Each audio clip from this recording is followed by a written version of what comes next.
Are we ready to go, Sheila? Thank you very much. We'll call the meeting to order.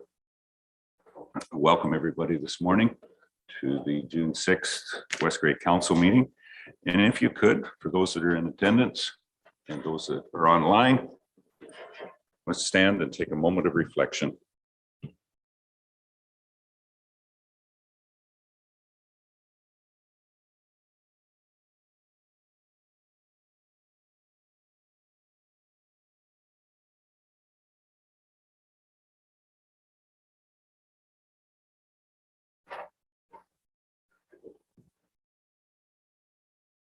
I'll ask any of the council members of any pecuniary interest or general nature thereof from anyone.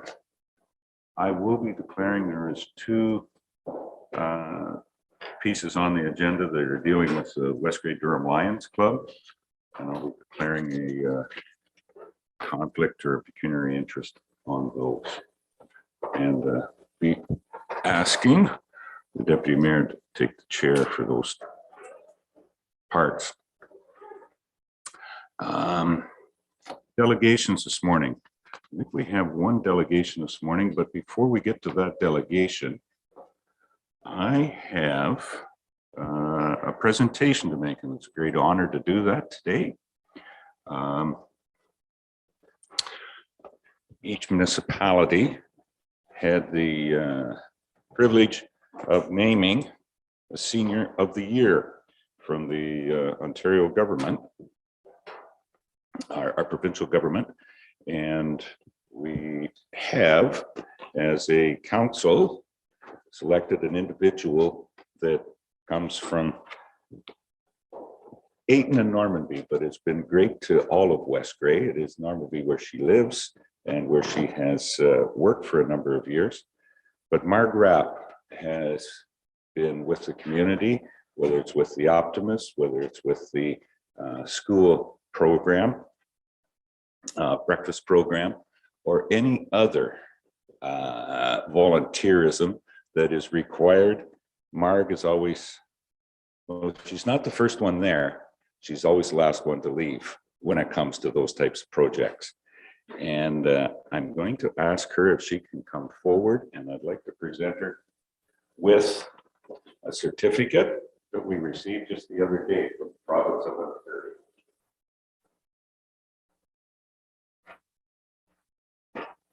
You have your first center. Okay. Mark, congratulations. Thank you very much for all you do.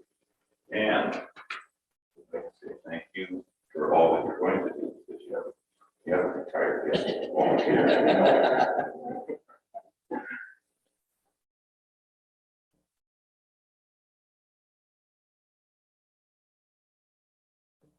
Good.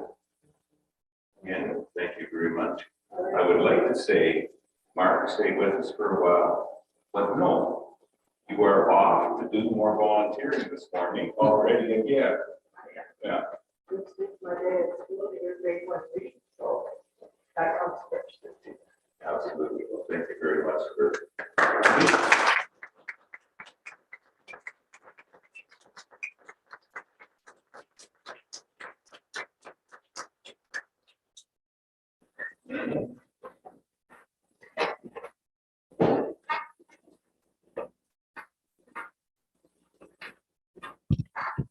No time for autographs or anything from Marg. She's off to do more. Tremendous lady. Okay, is our delegation Carrie? Oh, there's Anthony. Good morning. So further, we have a delegation this morning, 4.2 on our agenda, from Anthony Fleming from Impact. Impact, that's another acronym, Municipal Property Assessment Corporation for Ontario, that does the assessment for us. Good morning, Anthony. And Morning, Your Worship. Welcome. Thank you so much. How are you today? So far, I'm doing very well. Good. Yes. The smoke from some of the fires has cleared a little bit, but we'll get by with that here. Grey County is a place to be. Perfect. Thank you so much, Your Worship. Well, good morning, everyone. Good morning, Your Worship, Council, municipal staff, and citizens of West Grey. My name is Anthony Fleming. I'm your account manager with the Municipal and Stakeholders Relations at Impact for Grey and Bruce counties. And joining me on the line today, I have Victoria Anderlich. She's our account support coordinator for Grey and Bruce counties as well. First thing I'd like to do is take a minute to congratulate all council members on their elections last year. I look forward to working with you throughout 2023 and beyond. Whether you're newly elected or seasoned elected official, please know that we are here to help and have a whole municipal and stakeholder relations team to answer any questions you may have. Just to start, municipal relationships are a priority here at Impact and our municipal and stakeholder and to our whole municipal and stakeholder relations team. We want to continue to elevate the municipal and property owner experience. Next slide, please. At Impact, we are Ontario's property experts. Our job is to assess and classify more than 5.5 million properties across Ontario worth a combined value of more than $3 trillion. In the past year, Ontario has grown to approximately around 45,000 new residential homes, and in 2022, we added more than $37 billion to Ontario's assessment rolls. Every municipality uses our assessments to make informed decisions about their community, including the distribution of property taxes. Ontario's property tax system and these assessments generate approximately $30 billion in tax revenue annually. Next slide, please. There are 4 key players in Ontario's property assessment and taxation system, and all have different roles and interest in this process.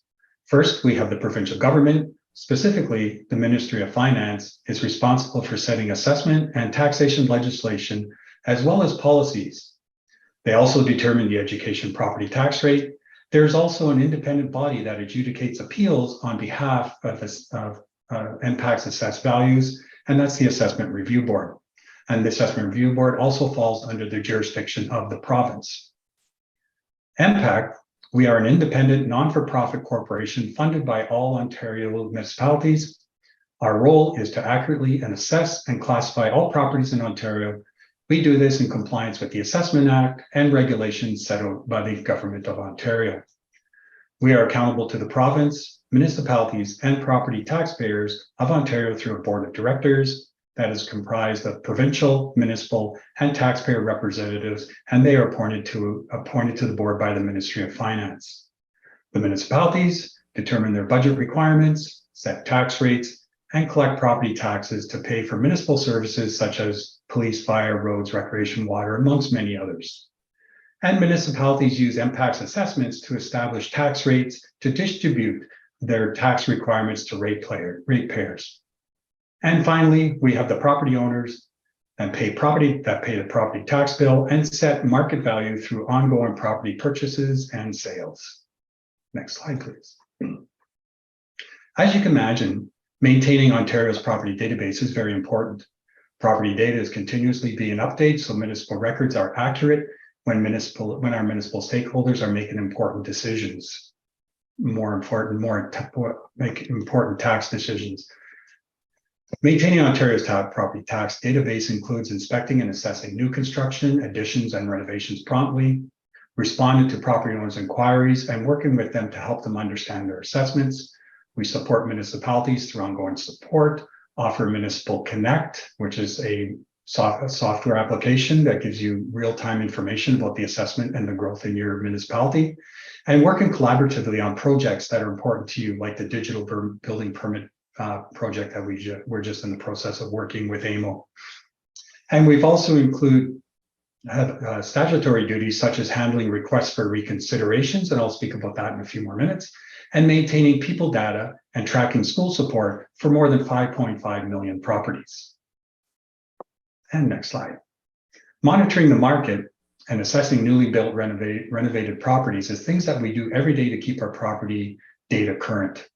We also periodically update every single property in Ontario based on the same legislative valuation date, and we call this an assessment update or a reassessment. The valuation date for the most recent assessment update took effect in 2017, and the date was January 1st, 2016. This is when we determined that every single property in Ontario could have reasonably sold for its current state and condition at a particular point in time. Regular reevaluation of properties ensures that assessments stay up to date and similar properties of similar value in the same municipality pay the same property taxes. Provincial legislation determines when MPAC conducts each province-wide assessment update and sets the valuation date for each update cycle. The reassessment update, next slide, please. The reassessment that was scheduled to occur in 2020 was postponed by the province to provide stability and certainty to Ontarians and to enable municipalities to focus on responding to the challenges posed by the COVID-19 pandemic. As a result, property assessments continue to be based on a legislature valuation date of January 1st, 2016. This should not have a negative financial impact on municipalities, as MPAC continues to maintain and update assessment role to reflect changes such as new construction and improvements to property. For new buildings or structures, MPAC determines the value as of January 1st, 2016 to ensure equity when comparing to existing properties. Next slide, please. Ontario's property tax system is based on everybody paying their portion of what it costs to deliver community services. To do this, all properties are assigned a value at a common valuation date, as noted in the previous slide. This principle is called current value assessment. This is the price a property might have reasonably been expected to sell for if sold to a willing seller, to a willing buyer after appropriate time and exposure on an open market. Next slide, please. Just to reiterate, while MPAC awaits news from the provincial government about the next province-wide assessment update, January 16th, 2016 continues to be Ontario's legislated valuation date. As noted earlier, this is a fixed date which all properties in Ontario are valued. Although the assessment update remains paused, our work continues, keeping property data up to date. Property owners still receive updated property assessment notice from MPAC if there's a change to their property. In November of last year, MPAC sent out almost 800,000 notices to reflect changes to properties. And once the province announces the next assessment update will take place and when the valuation date will be, we will let you know and then work to have meaningful conversations and work with you to finalize your assessed values within your community. Just like to talk briefly about the valuation and how we assess properties. Next slide, please. So there are basically three approaches to value. First, we have the direct comparison approach, which recent sales of comparable properties are analyzed to provide an indication of the value of the properties assessed through this approach. These are typically your residential and farm properties, or not residential and farm building properties, and your waterfront properties. And then we have our income approach, which is the ability to earn revenue is tied to the real estate and not the business that may run from that location. So in other words, it is not the revenue being generated by the Walmart, rather it's the income by the way of the rent the landlord can generate through the ability to lease the space to Walmart. This method requires detailed analysis of income and expenses, both for the property being valued and other similar properties to determine how much income a property could be expected to generate if sold on the open market. And then lastly, we have the cost approach. And this is used for a property type that is unique and rarely sold on the open market, as we cannot rely on either the direct comparison approach or the income approach to determine its current value due to lack of data. The cost approach is basically three steps. We calculate the cost for replacing the building structures and other accessible features. Then we apply a deduction for depreciation on all structures due to the age, as well as any functional or economic adjustments. And if there are conditions impacting the value of the property. And finally, we determine the value of the land and add it to produce an overall valuation. And during the cost approach, these are particular properties like your automotive sector, assembly plants and so forth. And next slide, please. So what draws our attention to a property? It's typically one of the following. There's a market sale. There's a request from the municipality or a property owner. There's building permit activity, or there's a request for reconsideration or an appeal on the property. MPAC's role is to take building permits and plans and turn them into assessments based on a current valuation date of January 1st, 2016.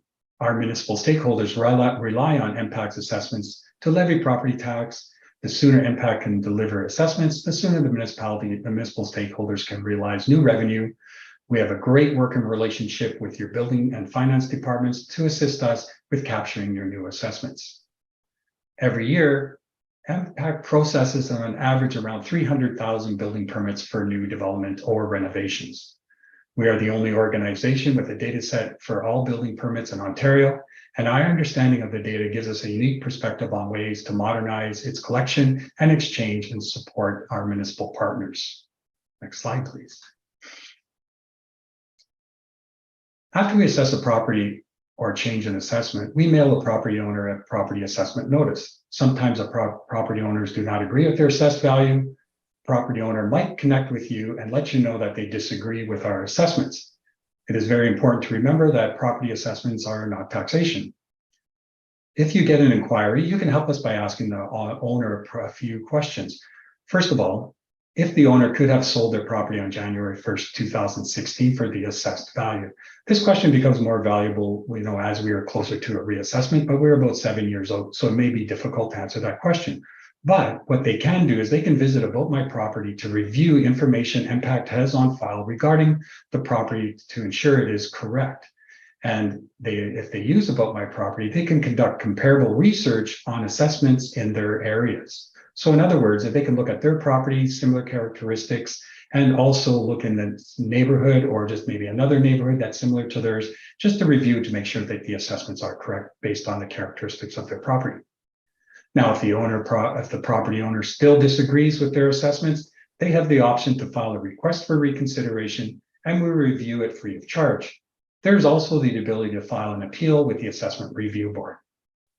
The fastest way to get started is by filing a request for reconsideration on About My Property, and property owners can also file requests for reconsideration through mpac.ca's website. And they can also send it to us via mail. They can print it off and mail it to us as well if they'd like. And next slide, please. So let's take a moment to address the relationship between property taxes and assessments. Assessments distribute taxes. They do not determine taxes paid. When a province-wide assessment update occurs, the most important factor is not how much the assessed value of the property has changed, but rather how the assessed value has changed relative to the average change in that class in that community. This concept is explained. We have this toolkit that's available to our municipal partners. It's up on our website, and there's a lot more information on how property taxes are calculated and how the relationship is with the assessment. And in anticipation of the next province-wide assessment update, next slide, please.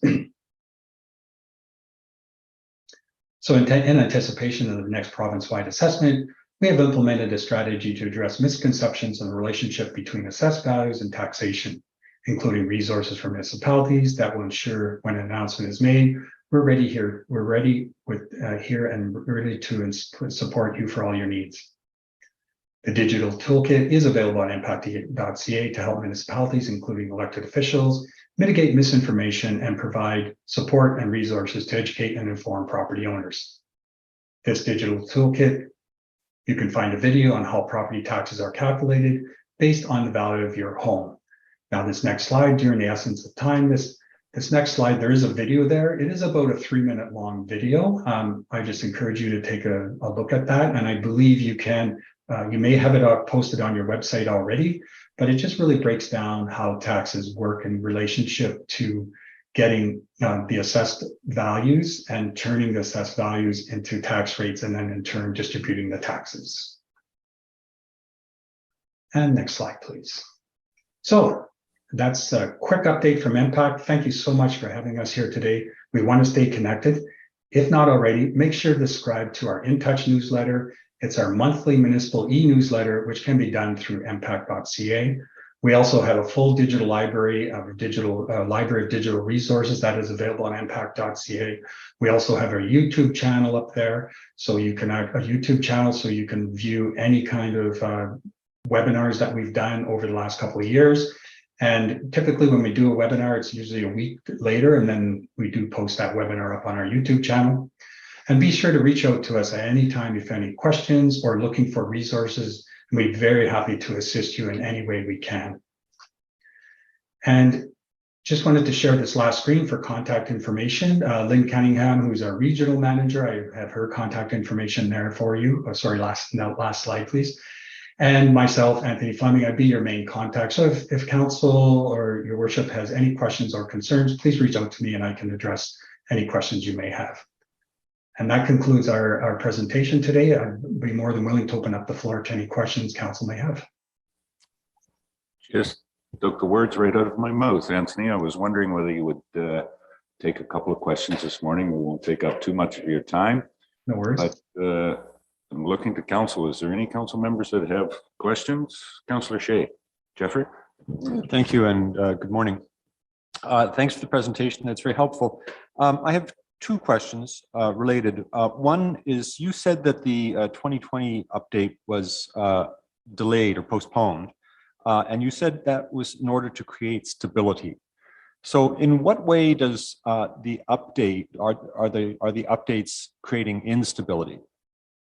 It's just so that we could have just that if it was stability during the pandemic.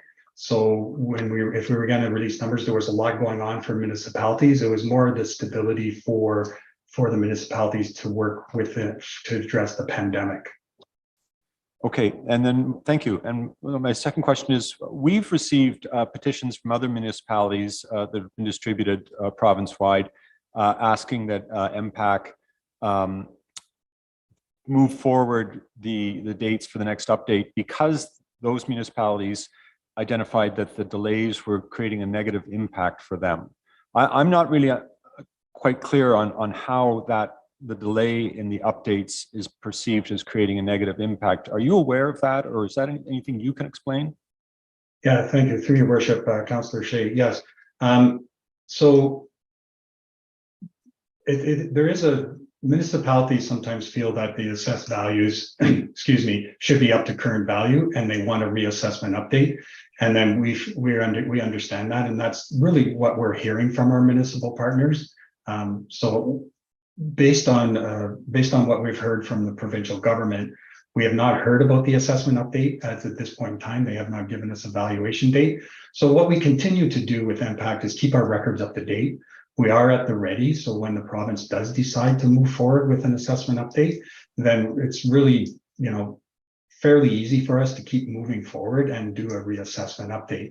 And then what that would do in turn would give all the current values at a particular point in time. Oops.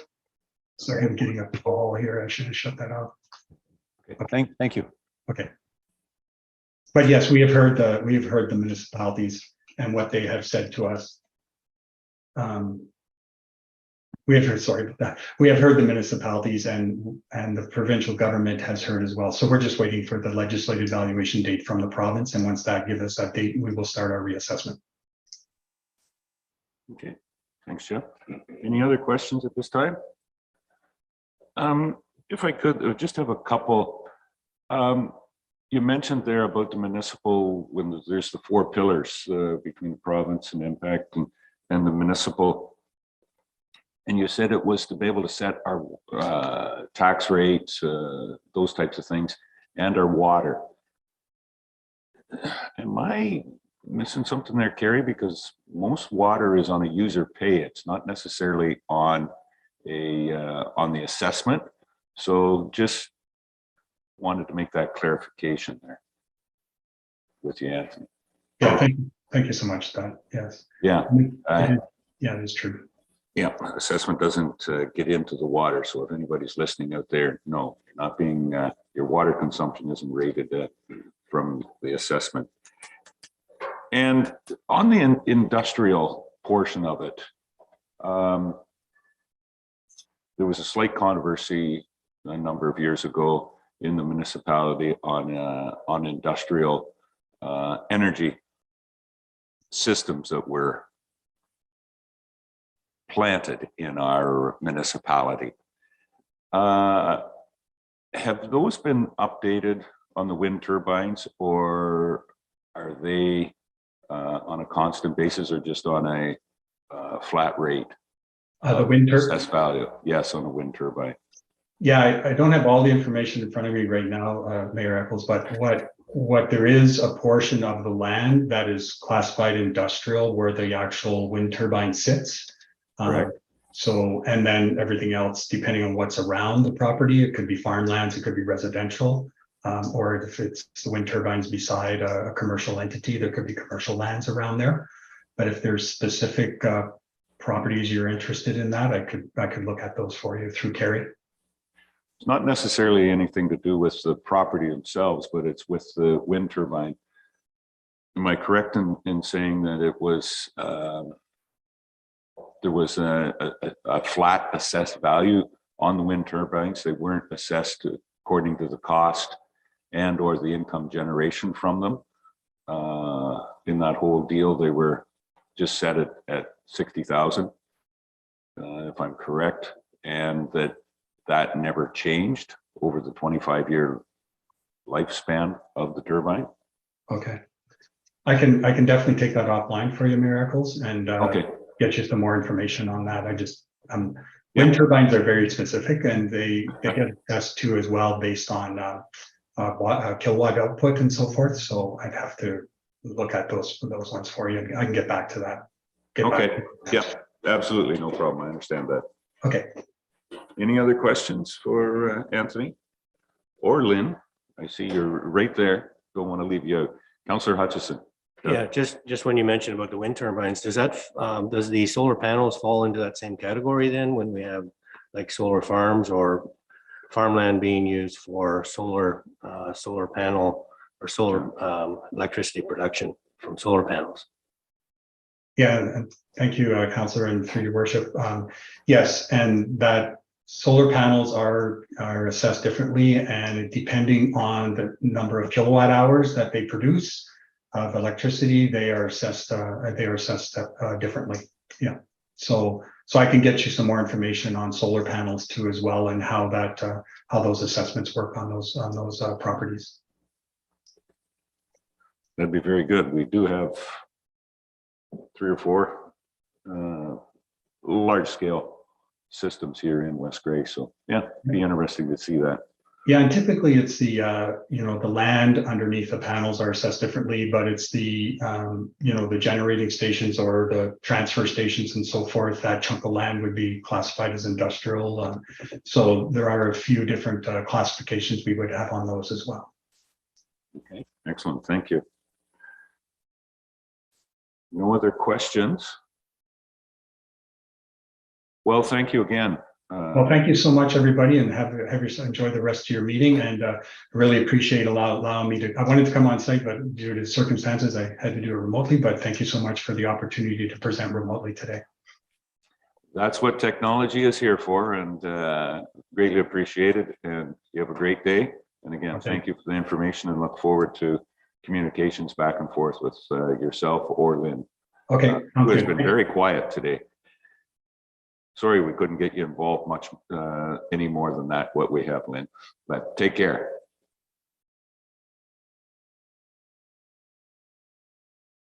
Thanks, guys. Okay, thank you. Okay, that brings us down to public meetings. And Clerk, we don't have any public meetings today. Comment period. Anyone in the audience have any comments or questions on the agenda today? And we have one member here present in person, and she's shaking her head no. Anybody online? Sheila? Nobody online making for questions. Unfinished business. Is there any unfinished business? We're not aware of any, for sure. Okay. Then we're down to adoption of minutes from the May 16th council meeting. We have it there. Moved by Deputy Mayor Hutchison, seconded by Councillor Hutchison. Keep those straight. Any errors or omissions, questions on those minutes? Councillor Hutchison. Doug? Yes, item 12, it talks to What was the, had to do with questions on item 12. And there was, I think it's just an error in an acronym. So under the Chief Administrative Officer talking about economic development, it refers to Planner Spencer is not only heavily involved with the Canadian Institute of Planners, quote, CIP, but also any initial inquiries. I believe the CIP is Community Improvement Plan instead of the Canadian Institute of Planners. It's an acronym that's being referred to there. So I think that's a typo, wrong reference, put it that way. You see where I'm talking there? So it should, CIP is our community improvement plan, which we work with through economic development, and it's just a wrong acronym, I believe. Through your Mayor, yes, that is an incorrect acronym, and we certainly will correct that in the final version of the minutes. So I think for our purposes here today, that we would just adopt these as amended.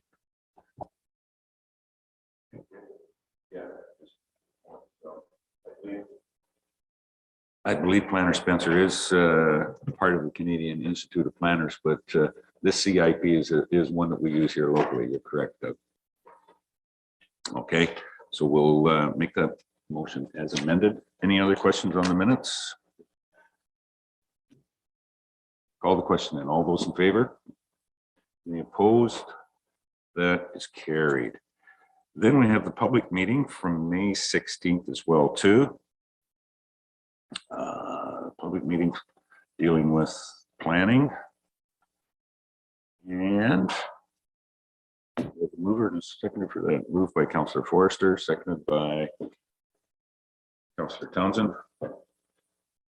Any questions, errors, or omissions on those public minutes? Seeing none, call the question. All those in favor? Opposed? That's carried. Okay. Committee and board reports. Keep getting confused here, Jamie. Keep me straight. Can we do these all at once as a motion to receive? So we have the Durham Business Improvement, Saugeen Municipal Airport, April 19th, and the West Grey Police Services Board, April 10th, are there, pages 32 to 39. Do we have a mover to receive those three sets of minutes? Moved by Councillor Hutchison and seconded by Councillor Noon to receive those three sets of minutes. Any questions on any of those? Well, with all of them, call the question. All those in favor? Opposed? That's carried. Excuse me. Correspondence. Down to item 10.1. Correspondence, and there has been out of the package a couple that we have pulled. 10.1.1, the Association of Municipalities requests your delegation meetings for the AMO 2023. So this is, if I'm interpreting right, the AMO conference is in August. This is to put forward a request to any of the ministers or ministries that on behalf West Grey would like to speak to. It doesn't just isn't that great tongue tie. It is not about putting together the report, but it's just submitting the request to see if we can end up with one, and then if that happens, but it's just to put that forward at this point in time to see if we do get a delegation. So with that said, does council have anyone? Mr. Hutchison, Councillor Hutchison. Well, I think the one that was current is MPAC, and getting that assessment up to date. I think that's important, especially in our days when we don't have enough tax base coming in. I mean, it's whether it's a big bump or not, we need to get that assessment based on 2022 or 23 values rather than 2016. I think there's quite a change there. So I'd like to see us maybe put some pressure on our government. I don't know whether delegation is the best way to do that, but that'd be one way of approaching it. So. All right, got that one down. Anyone else? Was there anything from staff, Madam CEO? Good morning, Mayor Eccles and council. I am working with Public Works because they usually have a few good ones. So we get those in before the deadline, which I think is on Friday. This was really just an opportunity to see if council had heard anything in your travels that we should be bringing to the province's attention.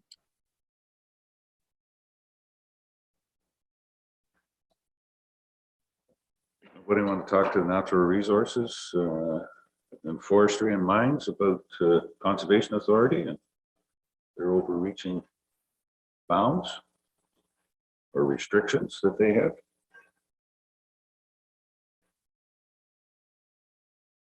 Nope. Okay, well, we'll leave that one alone then. All right. Well, we'll let staff, and if you do hear of anything before Friday, please put it forward. Yes, I know that Mr. Aiken has a couple dealing with aggregate resource. I think it's one that's got some concern with him at this point in time. And the funding that the municipalities receive out of it in comparison to what the province takes. So I think maybe that is one that he's certainly after. Okay. All right. Do we need a motion then to receive that? I hope you got it written up there, Jamie. Through Mayor Eccles, yes, I do. So what I have on that is that in consideration of correspondence dated May 10th, 2023 from the Association of Municipalities of Ontario respecting AMO delegations, council directs staff to submit a delegation request with the Ministry of Municipal Affairs and Housing respecting the Municipal Property Assessment Corporation. We have a mover and a seconder for that. Moved by Councillor Hutchison, second by Deputy Mayor Hutchison. Any further questions or comments? Doug? Well, another one I could throw out, but I mean, maybe it's in the works, is this whole idea with the Bill 23 and the changes of affordable and attainable housing and the lack of the changes in the development charges. I think if we lose development charges in some of our buildings, that's going to impact us big time. So I hope that with the input that we get to the government, and I know there's a lot of information in our agenda today of some from the county, that I hope we keep putting pressure on so that we don't lose those development charges, because if we do, I think it's, like I said, it's going to affect us. So that, I don't know whether you want to approach that at that time or just let the course of action happen.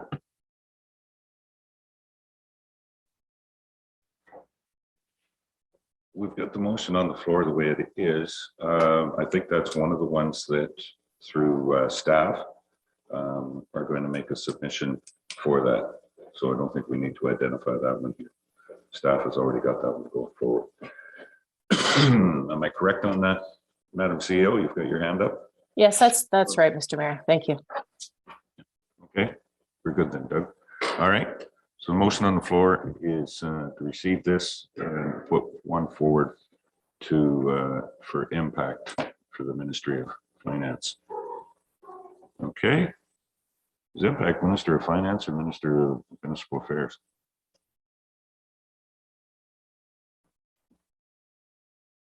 I'm not. This is Municipal Affairs? Okay, then we're good. Yeah. All right. We'll get that detail. Thank you.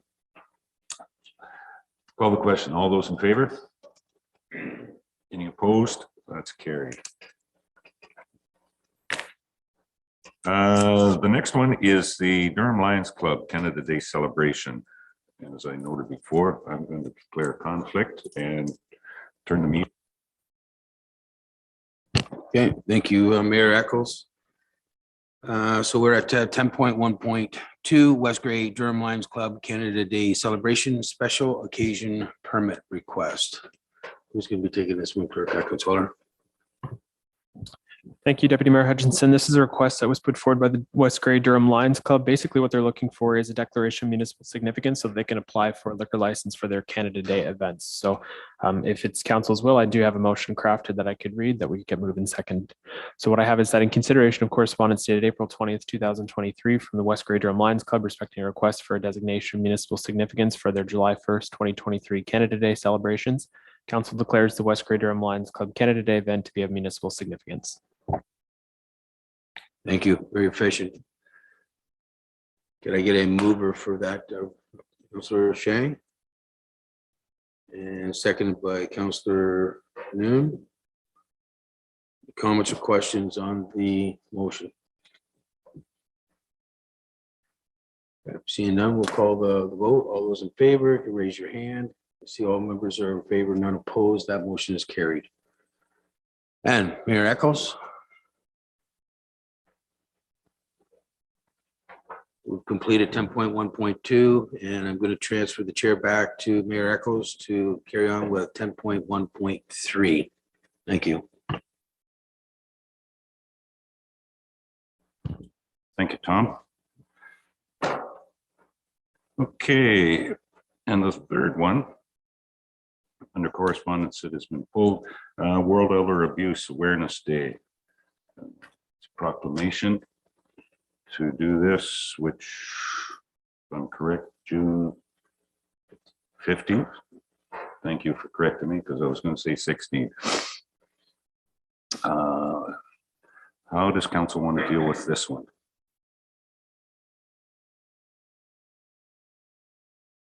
Silently, okay.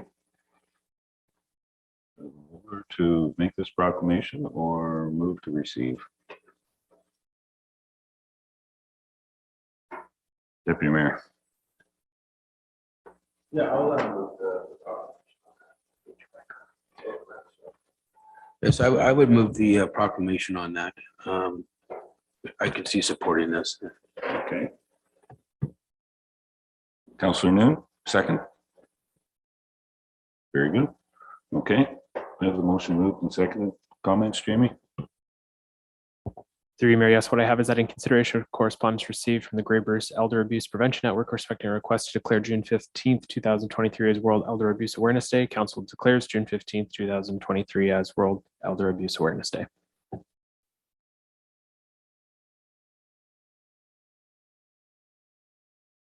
Further questions? Councillor Hutchison. Doug?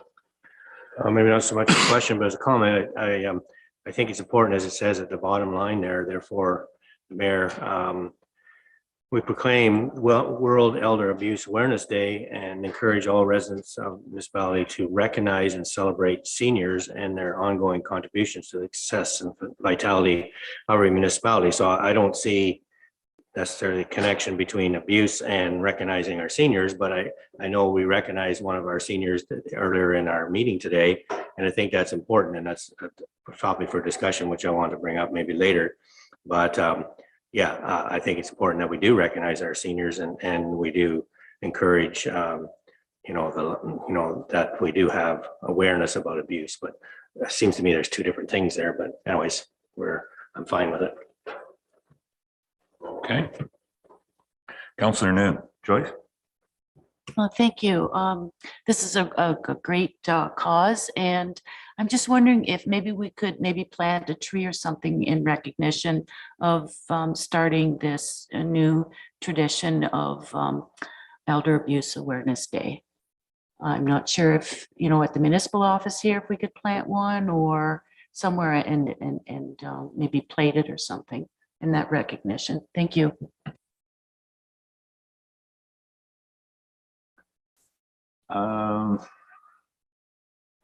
That's a little bit further, but I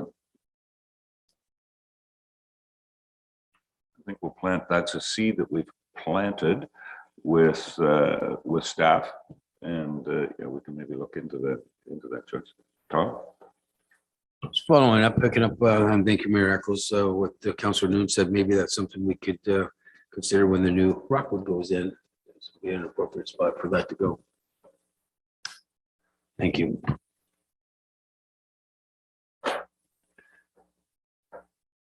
we'll have a couple of years. If we planted that seed now, we'll have a couple of years for the tree to grow. I think we're seedlings. It will be a seedling by that time. Hopefully, it's not a senior by the time we get Rockwood built. Excuse me. Okay, any other questions or comments on the motion? Call the question then. All those in favor? Opposed? That's carried. Okay. That brings us down to the rest of the correspondence.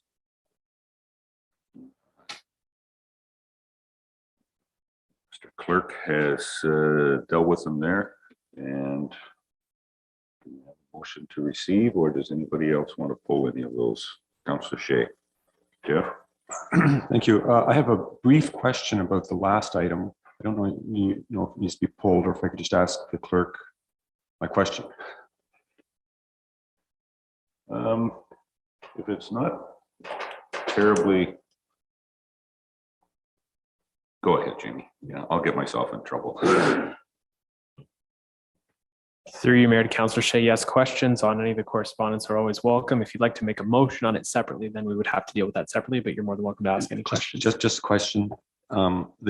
It's from Soggy Mobility, and it says the final line is, "We look forward to presenting these options to you." Did this letter come with a request for a meeting or a delegation? Through you, Mayor, to Councillor Shea, no, not that I'm aware of. I didn't specifically receive a request for a delegation, but certainly that's something that staff could look into organizing. If SMART is wanting to delegate, then certainly we could reach out to them. I'm going to look towards our member that is on the SMART board, Councillor Townsend. Doug? Thank you, Mr. Mayor. And to your question, Councillor Shea, yes, there will be a presentation made to council at a later date. We're still working on fine tuning the proposal we're putting together that is going around, but the manager of SMART is making a presentation to all the member councils of SMART. Yes. Thank you. All right. Councillor Hutchison. Doug? Yeah, I'd like to pull 2A, the Highway Traffic Act Amendments Resolution, having to do with speeding, I believe, and 3A, Hydro Canada Pole Infrastructure Resolution, having to do with using hydro poles for other services. And I'd like to make a comment on, or I have a question on number 6 and a comment on number 11. Okay, let's start with the comments first. Okay. Then we'll go to, So we're going to get. So number 11, correspondence, and we did touch on this briefly, but there's quite an extensive report there from the County of Grey regarding the proposed policies, place to grow and provincial policy statement. And I'm glad to see that we have a fair bit of detail and there's lots of information in there. It's, as I said before, it's a little bit concerning if the changes go through, because I think it's going to impact municipalities big time. So that's my comment on that one. I'm pleased to see that we're putting some input in there. Number 6, I have a question. So number 6 having to do with the representative on this committee. Last term, member Councillor Stephen Townsend was assigned to that committee, and I'm just quite curious. I'm not sure if he's still on it, because a private member can go on that committee. And then also I wondered about cost. Is there a cost involved? Because I wasn't sure whether we subsidize or whether there's a cost in municipality. And I'm sure maybe our finance director can clarify that. I'd have to check the records for 2023, but previously there was a annual membership fee that we paid for the Community Schools Alliance, but I'd have to double check for 2023. I'm not sure on the amount.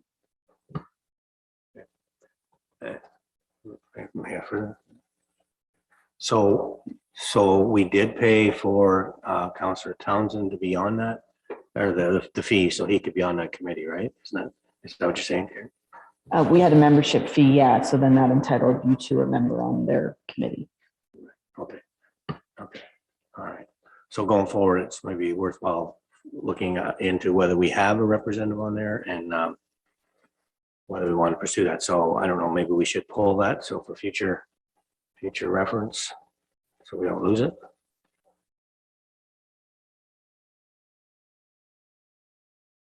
I think what it's looking for is to have put forward a name to be on the board. And I'm not sure just because you put the name forward, the annual meeting will be at AMO. And I have attended them in the past. Whether everybody's name that's put forward is on the group. Yeah. And or whether it's voted on by the members. Instead of pulling it today, could we do just a little bit of a follow-up? I don't think there is a time sensitive when that has to be in. And what I'm suggesting is we do a follow-up to see whether we already have a membership, because it was something that we've been a member of for quite some time, and understand the voting procedure or how you end up being on the board. I do remember, yes, that Councillor Townsend was on. We have had a number from Grey County. If I'm not mistaken, former mayor of Georgian Bluffs at one point in time was the chair. Alan Barfoot might even have been when he was warden. He was the chair of the Community School Alliance. And I was speaking to basically the founder was Doug Raycraft, former warden of Middlesex County. I was speaking to him at FCM. So and we did talk about this, but enough. Deputy Mayor Hutchison. Thank you, Mayor Eccles, and through you to Councillor Hutchison, I believe, in my understanding, I'm pretty certain that Councillor Townsend put his name forward as a citizen. And I don't, well, I think he went on the board as a citizen, and I think that's how it landed with us. I don't think we endorsed it or anything like that. I think it's more of as his own, as a personal interest, I believe, is how that was handled in the last term. There certainly is in their constitution, yeah, members at large, and according to you, that's how former Councillor Townsend was on. Yeah, we're thinking that's how it is. Okay, but let's do just a little bit of research and we have that one pulled back. Would that be good enough, Jamie? Siri Maria, certainly we can just receive these correspondence today, and staff can do a little bit of investigative work on the back end of that one. I don't see any time restraints on that. There doesn't seem to be a cutoff date for the submission of nominations, so we could come back to this at a later date if need be.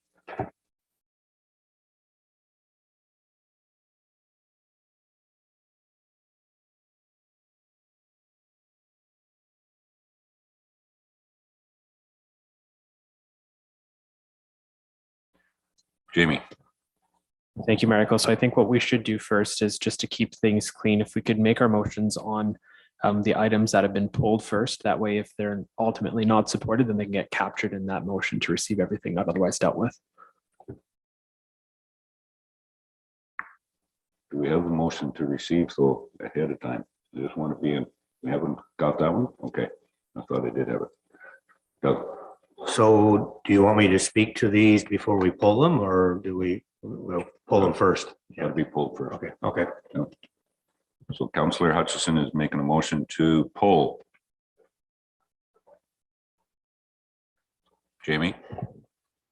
Thank you, Marico. So again, just to keep things clean, I think Councillor Hutchison, if you'd like to discuss the item that you would like pulled, and then make a subsequent motion on that if need be, that would be the cleanest way of going about it. Okay. You're up. Yeah, and that makes sense, because rather than voting on something that we don't really know what it's about, I'll just give you my reason for pulling it.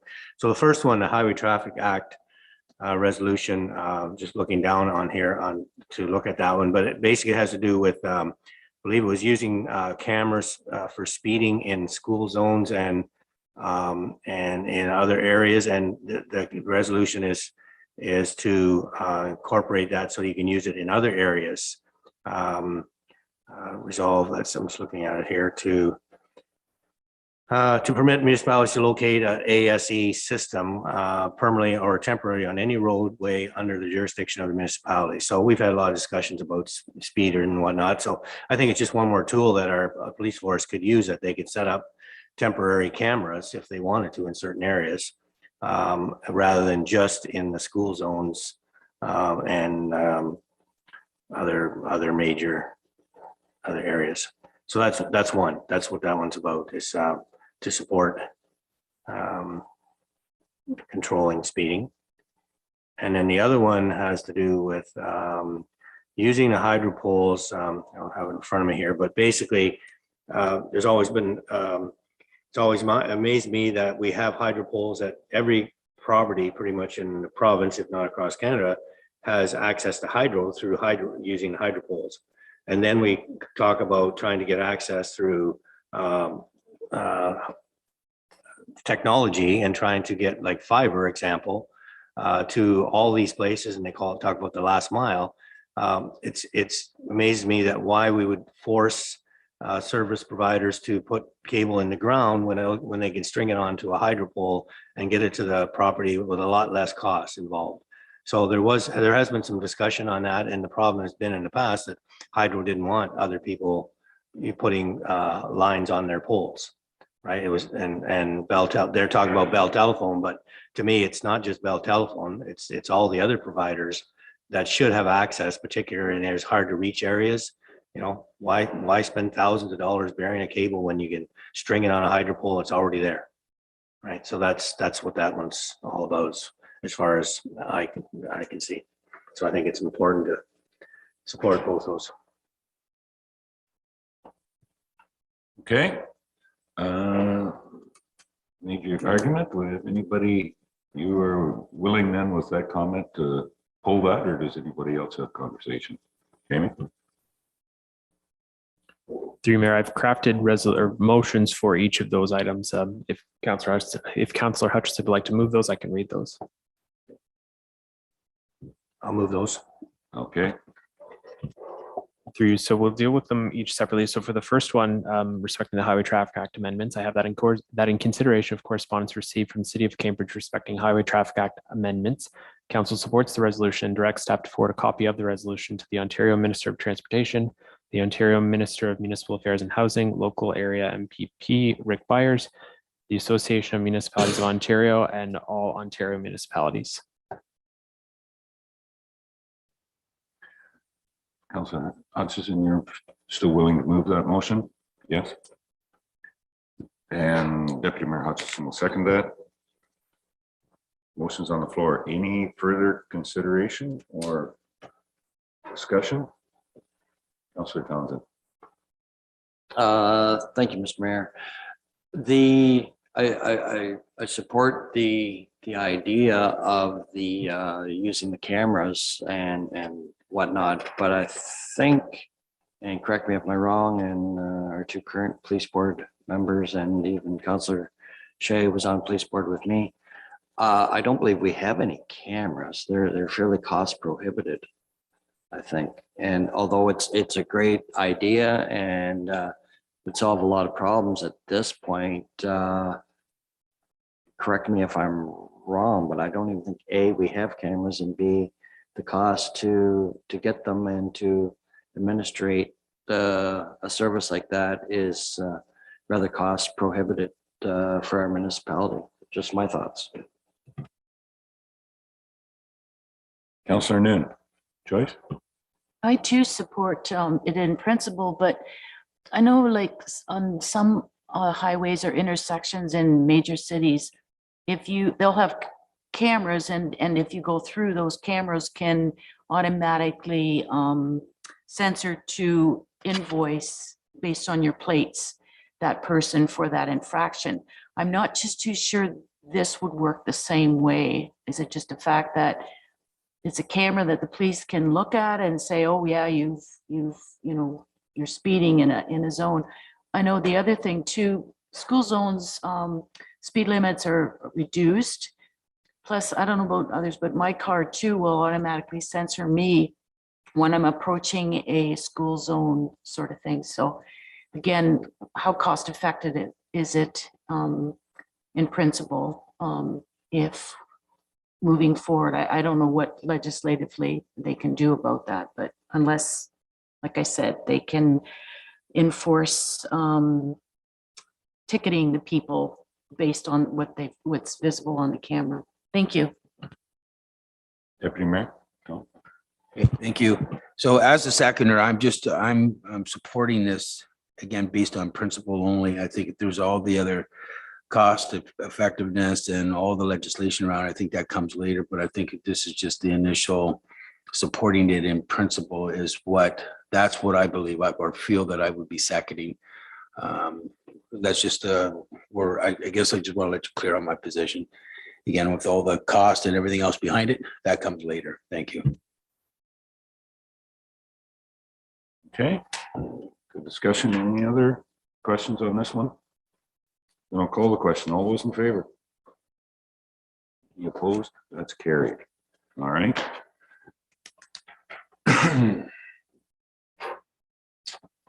Then the next one is on hydro poles, Jim. Thank you, Mayor Eccles. I have that in consideration of correspondence received from the municipality of Tweed respecting a resolution on Bell Hydro infrastructure. Council supports the resolution and directs staff to forward a copy of the resolution to the Premier of Ontario, the Association of Municipalities of Ontario, MPP Rick Byers, and all Ontario municipalities.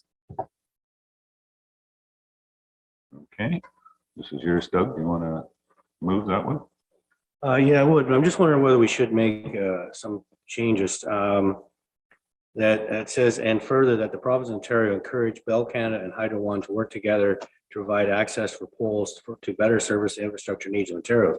I think it's got to be more than just Bell Canada. Bell Canada is only one provider. So I would say that we make it other providers to use hydro poles so that we don't get into monopolizing.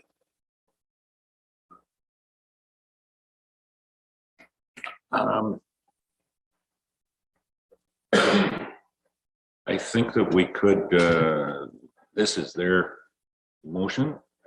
I'm not sure that we can change their motion, but in the letter that went out, we could put in as well, or a consideration.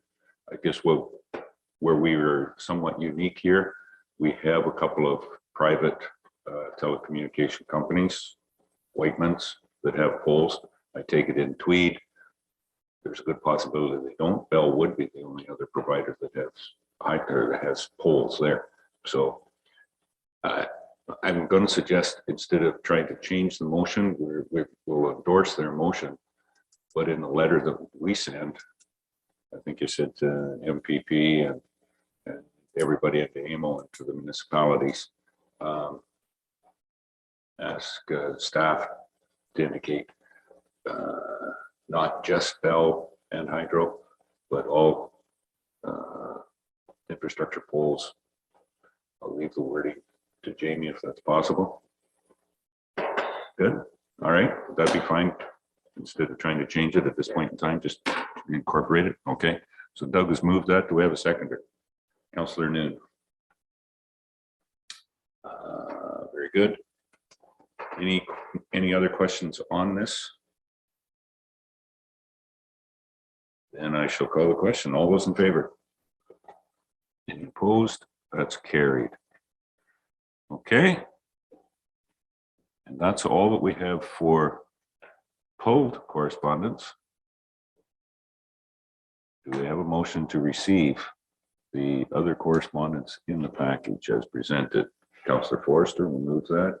Councillor Townsend seconded to receive the remaining correspondence for information. I'll call the question. All those in favor? Any opposed? That's carried. Okay. 10:04. Do we want just a quick 5-minute break? Stretch? Absorb what we've accomplished so far? Very good. All right, we'll take 5 minutes, 10 after 10. Should allow time for the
Absolutely.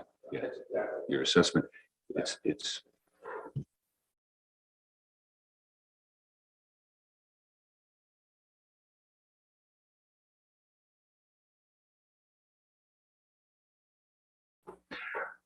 Okay, call the meeting back to order. Welcome, everybody. Couple of minutes line up at the coffee urn, but thanks everybody for getting back. And we're down to staff reports. Director of Finance Treasurer as an MOU on the dog park. And Tom, this is dealing with the Lions Club again, so I'm going to Okay, step away. so I will assume the chair for item 11.1.1, and it's the dog park, and I believe Director Mighton is presenting this one.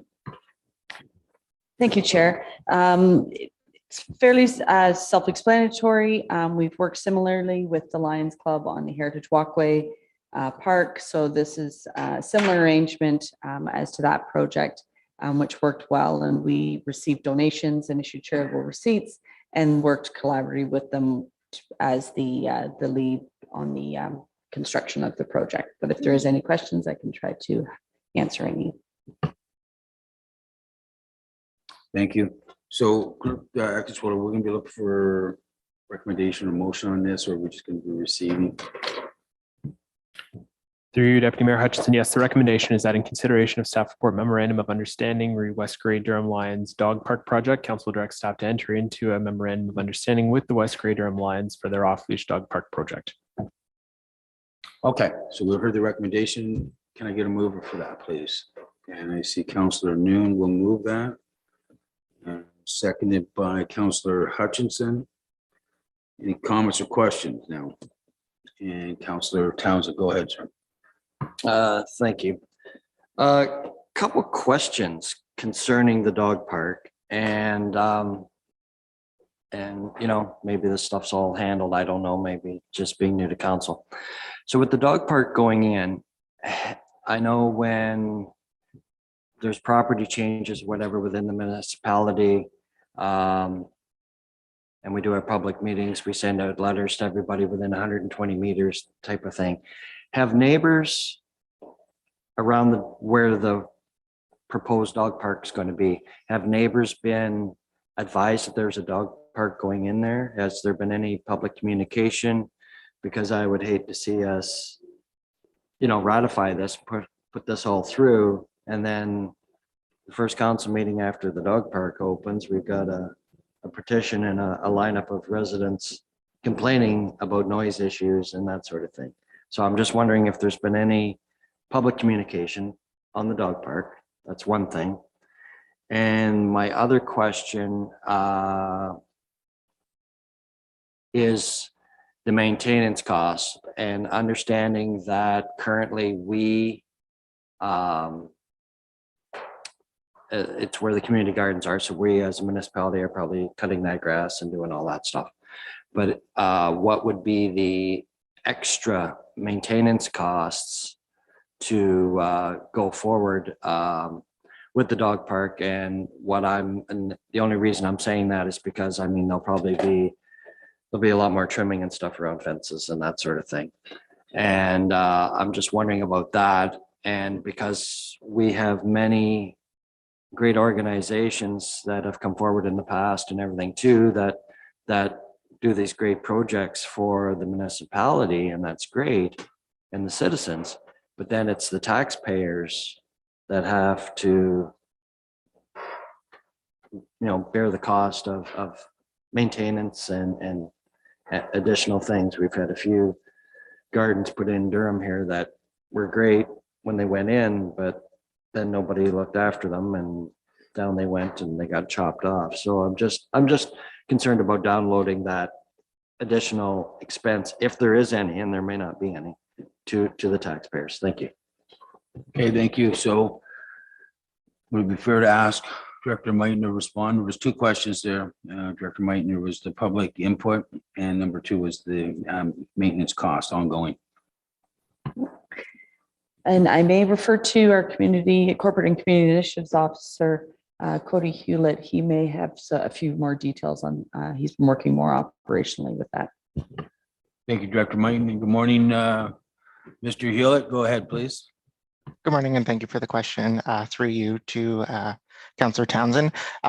This would not be considered a change of use, so we have not formally notified any of the neighbors of the surrounding property. However, from my conversations with the Lions, I believe they have spoken with immediate surrounding property owners.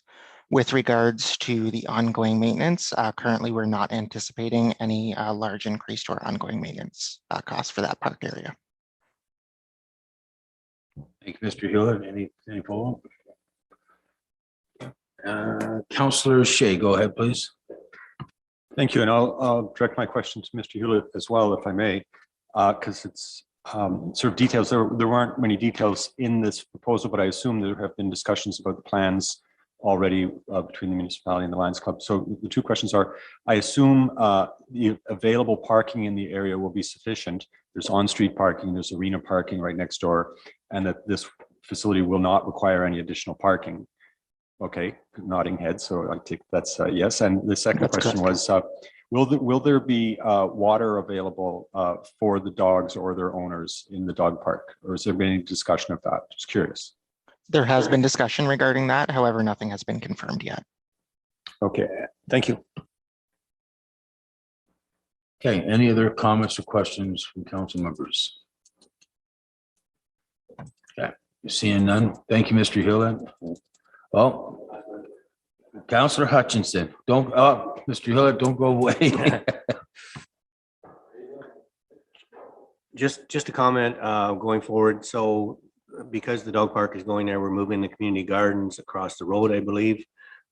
Is that going to be facilitated by staff, Lions Club involved, volunteers? What's that look like in terms of the movement and of the whole thing?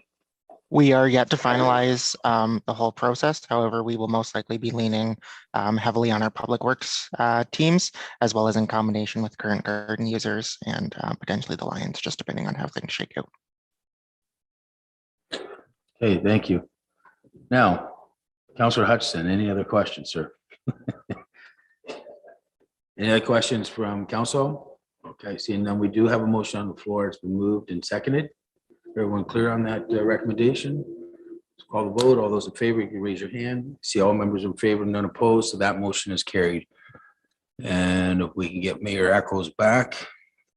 Nope, there's.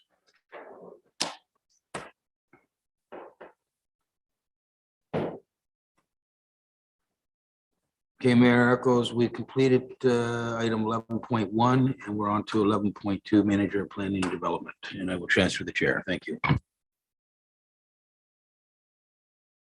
Thank you very much, Deputy Mayor. Okay, so that brings us down Manager of Planning 11.2.1. Tiffany Development Corporation, Walter Bruce. And I do see Planning Manager here. Welcome this morning, Marley.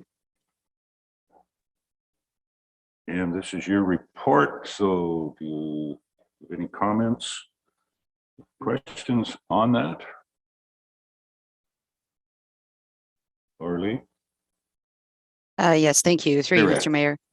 Just as a recap, so there was a public meeting held on this file on May 16th, at which time comments were provided from the County of Grey Planning and Development Departments, and in addition to the Saugeen Valley Conservation Authority, Hydro One, and Enbridge Gas.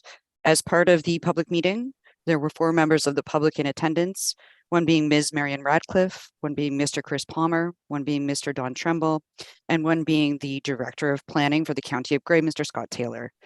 Comments were provided with regard to dark sky lighting and concerns with respect to that regard. In addition, comments were provided from Mr. Trumbull relating to density and increased density and his support for the project.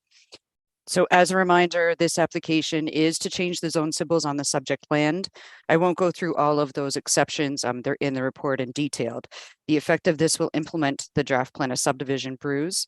This is directly related to a new red line revision to an existing subdivision agreement on that site. As an FYI for council at this point in time, There is a report going forward on June 8th with County Committee of the Whole with respect to the ability for the approval of the red line revision to the plan of subdivision to occur.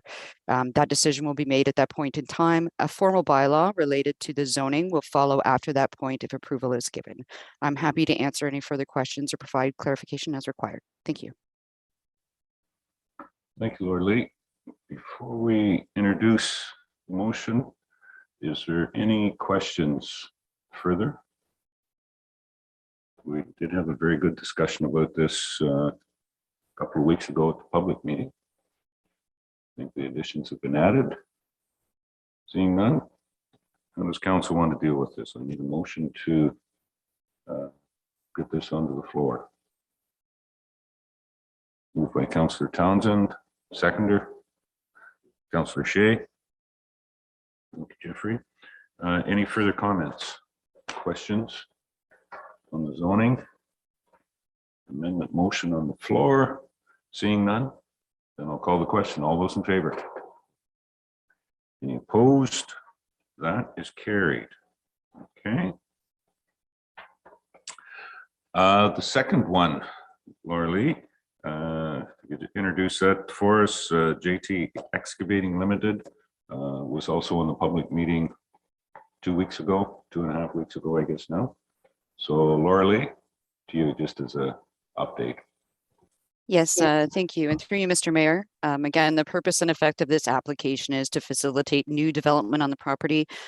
Previously considered and provisionally approved by a committee of adjustment was the creation of a new lot.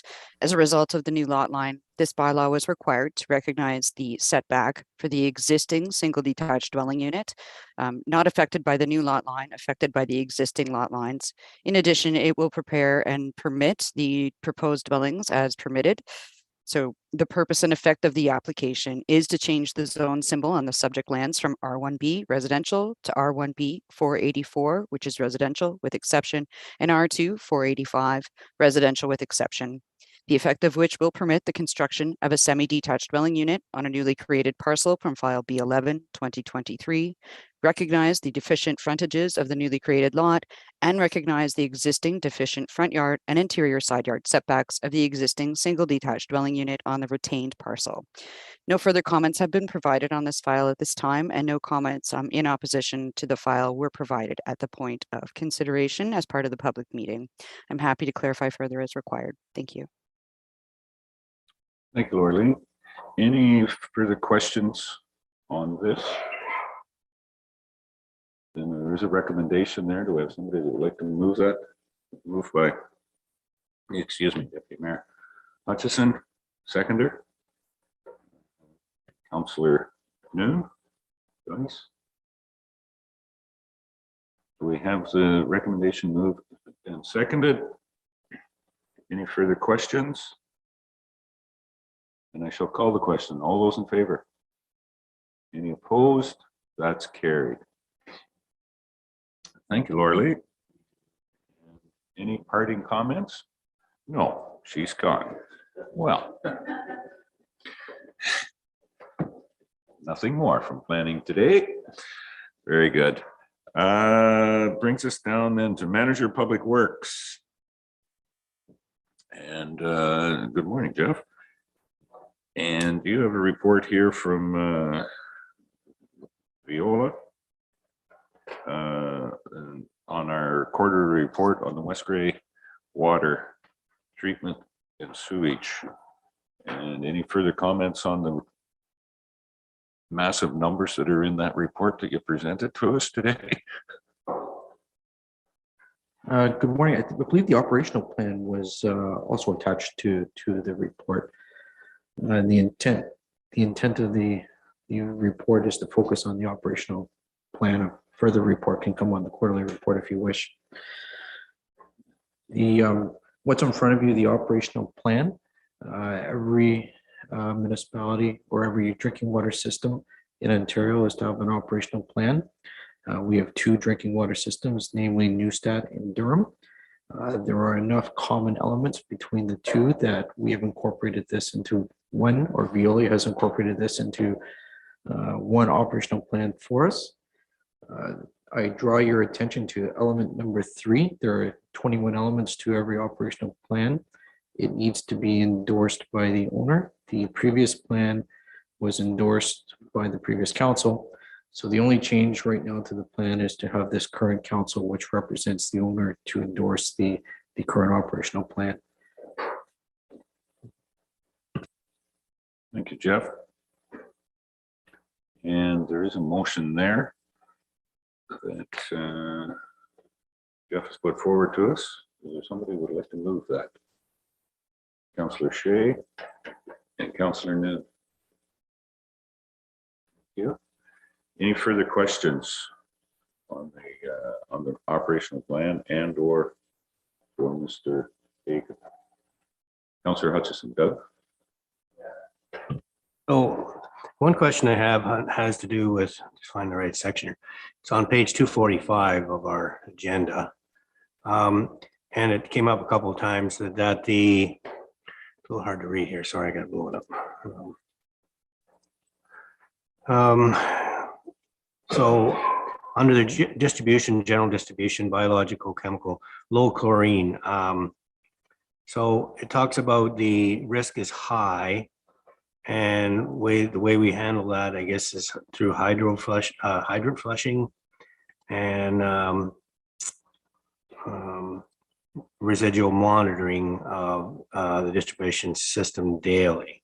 So I guess that's just, maybe you can just clarify that for us, Director, if you mind, or Manager. And then it also talks about the backflow connection risk being high, and that the municipality relies on building codes for control of backflow cross connections. And I'm not sure if that's maybe our Director of Building can explain that, but do we put in backflow valves to all new homes now as part of the building code? So there's a couple of questions there, sorry. One being the chlorine, the risk being high, and the other one being the backflow aspect. So through your worship, I'll try to answer the chlorine question first.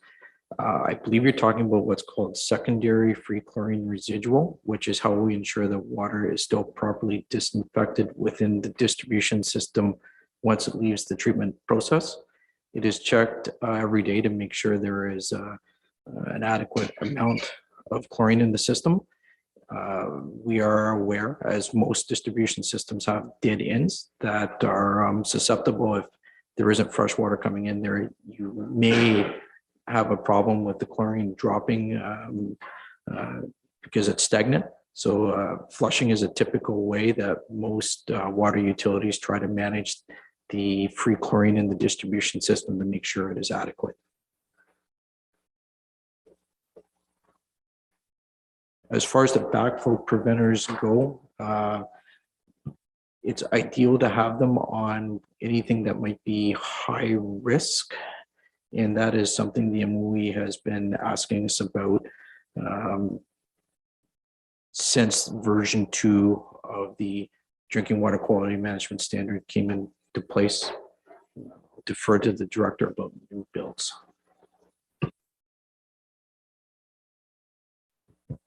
Go ahead, Carl. Thank you, Your Worship. So yes, all new construction would have a check valve on the water supply. That's part. It's included as part of it's a separate piece, but it's included as part of the water meter. So we supply that, and it is included. For anything that is deemed a high risk, they would have to provide a specific check valve that meets their requirements, and it would have to be tested on a basis, again, depending on what the severity of the like the hospitals and things like that would require higher level check valves and backflow preventers, and they would have to be tested on a regular basis. But a standard residential would just be installed as part of the water meter, and it, unless there's an issue with it, it wouldn't require maintenance on a regular basis. So just further on that, are there backflow valves on the sewage system or just on the water system? Through Your Worship, so For the sanitary system, the building code does require backflow or preventers in basements.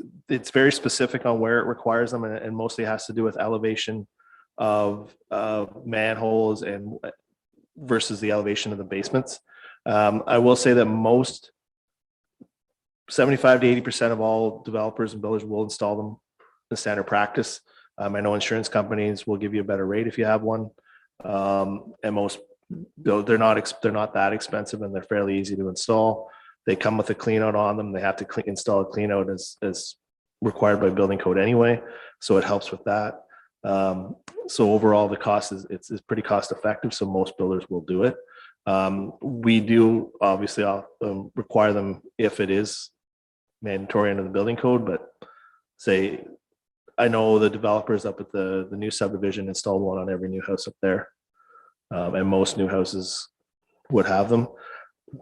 There's probably a lot of older houses that wouldn't, though. It probably going back even 15 years. Anything older than that probably didn't have backflow preventers. It wasn't a common thing, even 15 to 20 years ago. Thank you. I do have one further question, if I may, and maybe for our manager. So our water pumps are backed up by generators, presumably diesel, I think they are maybe. What about the chlorination and the decontamination units? Are they backed up by the same generator? How does that work? Through your worship, yes, they are. Okay, any further questions on the motion? Councillor Townsend. Thank you, Mr. Mayor. Just a comment on the new document. I take it that they're going to send out, it's going to be updated. I noticed on it's page 263 of our document, page 260 of the package, that it still shows Brent as the Public Works Manager. So just need to update. A little housekeeping, that's all. Yes, through you, your worship, that is true, although that doesn't require the endorsement of council. So there are 3 other elements to occur before the plan will be officially updated. That is an internal audit, a management review, and external audit. Upon receipt of those documents, we'll make any other administrative changes that are required for the document, but council's endorsement through resolution is required, which is the intent of this report. All right, anything further? This won't be the last time we see this one.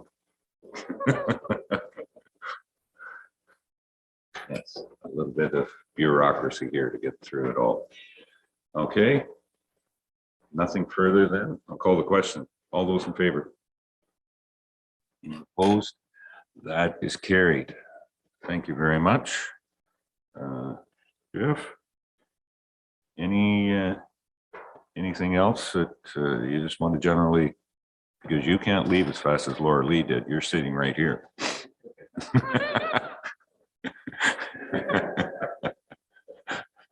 No, thank you very much, Jeff. And that brings us down then to CBO, Director of Development, New Creek Gabion Basket Reconstruction. Carl, how do you want to deal with this?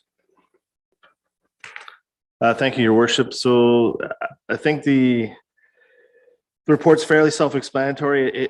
It is a fairly significant ask outside of budget. I understand that. It is a bit of a special situation. This is something that the municipality has been working on prior to my starting as the Director of Infrastructure here. It's been going on for many, many years.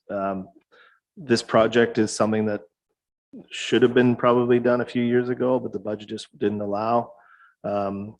We were fortunate this year to get the WICI funding, and I believe with the WICI funding, we should use that funding because they've allocated it to us. If we don't use it this year and try to apply again, there's no guarantee we're going to get it in the future.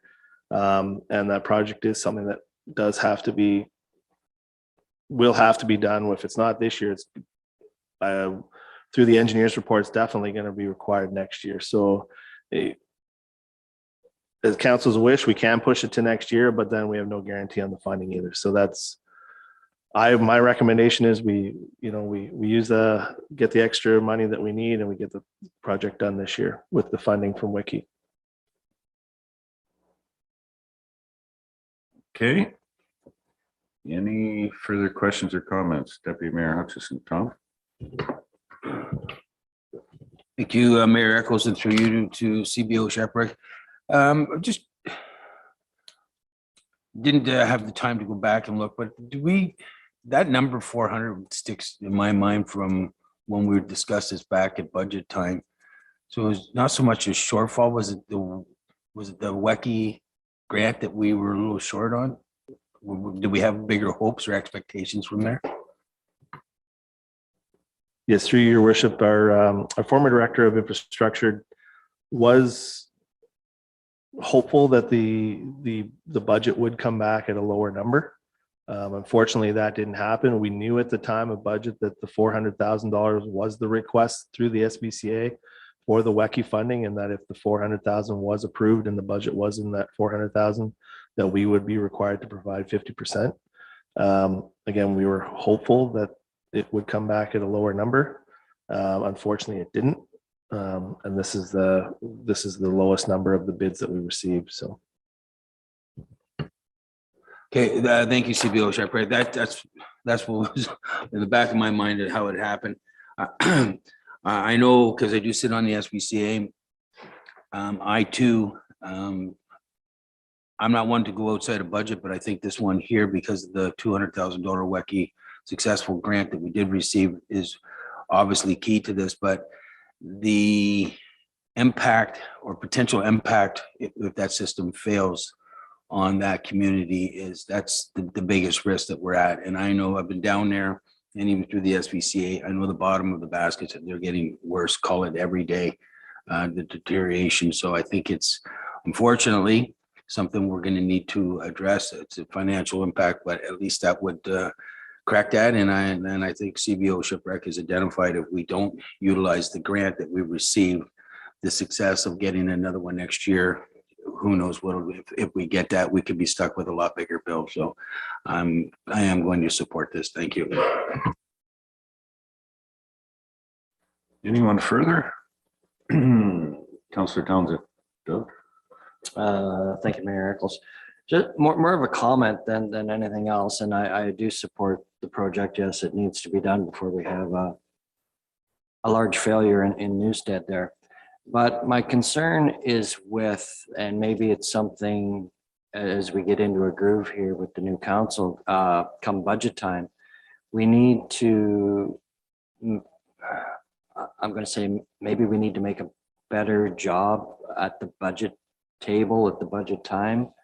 This is the second project that we've had to end up canceling stuff when it came to the roads in Ayton and whatnot, in order to use that funding to help cover concession 2. And understanding budgeting right now and knowing what quotes are going to come in from is like throwing a dart at a dartboard. You don't know anymore, but maybe we need to put forward our best guess and then add 50% to it or something to be within the ballpark, because I would sooner see us overestimate on a project and have a few dollars left to maybe do a few things near the end of the year if we've got money, than to get people's hopes up that they're going to get their road done and then have to pull the rug out from underneath them partway through the season. So it's just, and I totally get it. I know when I worked in the outside industry, you can't guess from day to day what the price is going to be. There's a lot of variables out there right now, but I think as a whole, we need to do a better job at budgeting, probably putting in bigger numbers. It may mean bigger tax increases to the ratepayers of West Gray, but I think in the end, they'd be more happy if we had a little funds left over from year to year than if we were constantly going back to the well and scraping into reserves. Just Just some observations. Thank you. Okay, thank you. Councillor Hutchison, Doug, then Joyce. Yeah, maybe, Carl, can you explain a little bit? It talks about the east side of Mew Creek. Can you just clarify, how many meters are we talking and where exactly are we talking about doing this job? Thank you, through your worship. So I don't remember the name of it's the east side of the river. If you're coming into Newstead and you don't turn left or to go south, you just keep going straight. There's a bridge there. So from that bridge heading south, it's approximately about 150 meters. I don't know if Jeff knows an exact number off the top. I could look it up here, but it's approximately 150 to 200 meters of gabion starting from that bridge working south along the river on the east side. So all in behind the businesses, the main street. That's right. Yeah. Okay, all right. I haven't personally walked in there, but just sort of good to know. Thank you. Councillor New, Joyce. Well, thank you. I concur with Councillor Townsend said as well. When we're doing our budgets, like it's really sad that, you know, I felt confident moving forward that, you know, there was going to be more infrastructure done, and then we lose that. My concern right now, you're requesting another 145,000 from the general capital reserve. And this, I guess, is the question for our finance director. How much money is in that reserve? You know, will that accommodate it, or are we? Yeah, that's the question. Thank you. Yes, through you, Mayor. We were anticipating, just in case at budget time, if this project did come in at the higher amount. So there is still sufficient funds in that reserve, but we have relied heavily within this budget process on pulling from reserves. So we will need to possibly look at that in the future as one of the items that you commit to and retain in your budget. But there's always more projects than budget capacity. So that's the challenge. But there is still enough capacity in that general capital reserve, because we were anticipating possibly another 100,000, but it turned out to be 145. Okay. Anything further? Not to be negative or anything, but dealing with SVCA on a number of these projects, and it's always comes back that the municipality is the benefiting party, and we put forward the Saugeen River east of Newstead erodes. There's another spot that I can think of dramatically, just on the Highway 4, where the main Saugeen River erodes properties. And it's not the municipality, it's the property owner that is either losing land, depending on which side of the river, how the river is moving, whether you're gaining or whether you're losing. But it's that. And for years and years, it's been the conservationists, no, the municipality, and you got to foot the bill, especially when it comes into some of these erosion projects. And I think it's a conversation for another day. This one is too far down that it's the municipality, but in this case, again, it's not the municipality. It happened years ago that it was the municipality that put the Gabion baskets in there, former village of Newstead. But it's not the municipal road that's being eroded. It's not our park. It's not anything of the municipality. It's a dozen property owners that are there that are truly the benefiting portion of this. And I think we've got to take, going forward, a better look at who's benefiting of some of these types of projects that conservation are putting forward. I'll say it out publicly. There's another one in Durham that I believe a dam that we have that always comes back to that's the municipality as the benefiting second party, and here's what you need to do to pay up. Not certain that the other 13,500 people in West Gray, where their benefit is this to the 20 or 30 people that are on the river, wherever it is. It's, I'm not just saying Newstead, but whether you're in South Normanby or up in parts of Bentic or Glenelg or Durham or Ayton or Newstead, it's not necessarily it's the property owners that may be benefiting more, private property owners that are benefiting than the public as a large. That is my rant for the day. I'll stop there. Thank you very much. Deputy Mayor, you're on the soapbox now. It's not a soapbox. I just want to take that segue, Miracles, and just let everyone know it. The SPCA, without getting in great detail, is actually looking at the entire watershed throughout West Gray, and we're trying to identify what areas are whose responsibility. I'll leave it at that. There's also a lot of stuff over the many years of they're looking for the clear understanding of, it was just a handshake, was it just an agreement? So once all that's identified, and it's hopefully by next year it's finished, then we'll have a better understanding. Who is the benefactor? Is it actually conservation's responsibility? Is it the municipality? So some of those, that will come all back to us, and hopefully by next year, and we can minimize some of the things that we're faced to do. And I believe this creek here, going through Newstead, I clearly believe it is our responsibility, West Gray, you know, because I don't think conservation, but they were involved with it somehow way back when. So more news is coming on that. Thank you. Okay. All right. So we have the motion moved and seconded. No, we've had great conversation on it. After the great conversation, does somebody want to move the motion? Recommendation as presented. Deputy Mayor Hutchison, seconded by Councillor Townsend. Motion on the floor. The recommendation is to authorize a transfer of 145,000 from general capital, fund the shortfall of the 2023 budget for the New Creek Gabion basket reconstruction. Any further comments or questions on the recommendation as moved and seconded?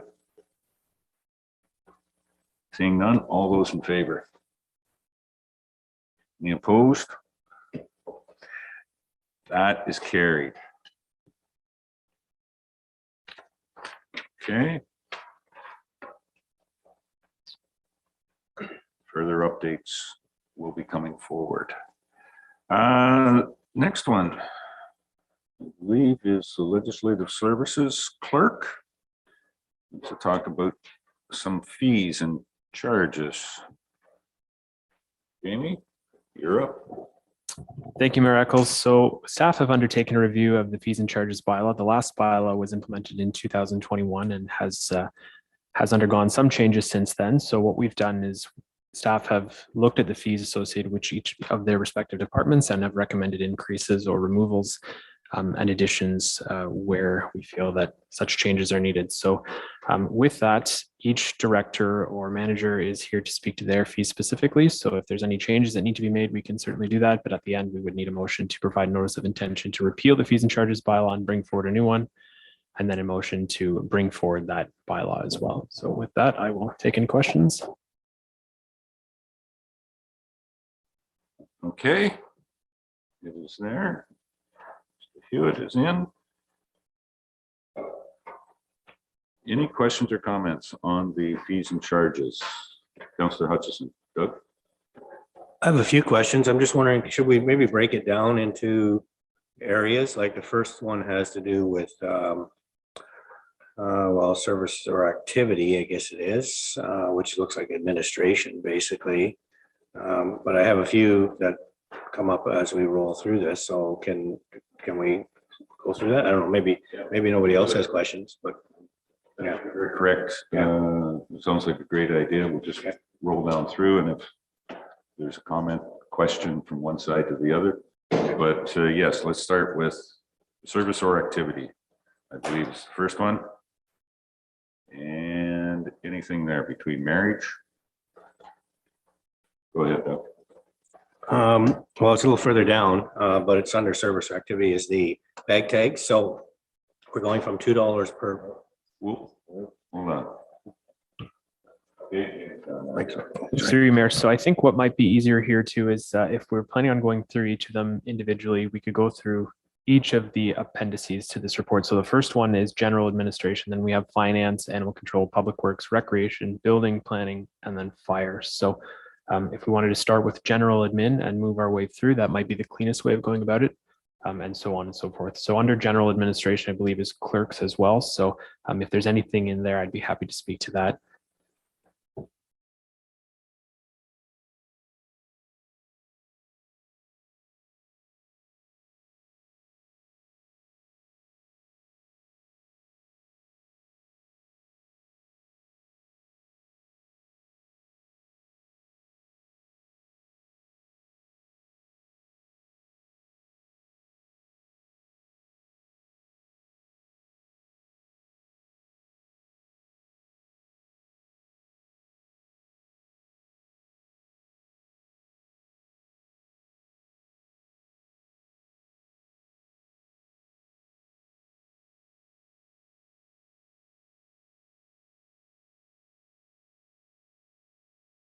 If I can, just a question on the dog tags. And I've had somebody ask me this. If someone comes in and registers a dog and you sell them a tag, is it not easier, instead of having them come back every year, to just add that as a line on their taxes every year? And then the onus is on them to come back and tell us that the dog's no longer with them, or instead of having to have people come in every year. Thanks. Carrie? Director Mike? Thank you, through you, Mayor. Yes, we've recently, in the last couple of years, moved to what we're calling a permanent dog tag. So they come in the first time, pick up the tag, and then it is a renewal. Unless they should lose the tag, then they would need to come in and actually get another physical tag. We issue renewal notices or an invoice to them at the beginning of the year. Should they not issue payment, then we would roll that to their tax bill for collection. The other item that we're just in the process of finishing our final setup, but we have been doing a few they can now have the option to pay it online using a credit card. We're just finishing our setup with that they could log in and check their account. So we're just working through some of the glitches with that, but they are able to pay their permanent dog tag online using a credit card. The fees are outward facing, so they will pay the processing fee directly to the credit card processor. But yes, they do, unless it's their first time getting a dog tag, that's when they would need to come and pick up the tag, or we can mail it out to them as well. Okay. Further, go ahead. Just to follow up to that. So if we send out a reminder every year, then if we skip that step and just went straight to the tax notice, I'm just wondering about saving administrative fees and paper and postage and all that stuff too. How much? Just a thought. Carrie? If people do see it just on their tax bill and it remains outstanding, interest charges are applied right away. Right now, they have until March 31st before they would get a late fee on there. And in order to establish as an invoice that's due to the municipality, we do need to bill it and have a bill on file so that then we can roll that to taxes So it's collected in a like manner of taxes according to the legislation. All right. That's animal control. Next one's down to landfill tipping fees, Bentic and Durham. Councillor Hutchison, Doug? Yeah, so I see we're going from $2 per bag to $2.50 per bag, which is a change. So I presume we're going to make some public announcement on that. If we, after the fact, I guess, after we do this. In that statement rationale, it talks about and the need for a master plan for long-term waste management diversion. I'm just wondering, where are we on that? We don't have that in place yet, I don't think. Do we? Long-term master plan? Through you, your worship, at this time, no, we do not. It will be a 2024 capital request to generate a waste management master plan. Where you go, Doug? Jamie? It's through you, Mayor, to members of council. Just a point of clarification. So the proposed fees and charges bylaw, anything that takes place today, the new fees won't be effective until September 1st. So there's plenty of time for communication of these new fees in advance of anything actually changing. For that, yeah, because I noticed in one of our bylaws that we have a new supplier. So that was one of my comments I was going to make, that they were given using the old fees, but like you said, the new fee won't kick in till September. Okay, Right. all right, thank you. Okay. So we're okay there. Joyce, Councillor Noon. Thank you. You had mentioned, Mayor Eccles, about the environmental component of this fees bylaw. I'm looking at the public works part of it, or am I getting too ahead of the? Okay, all right. I'll wait then.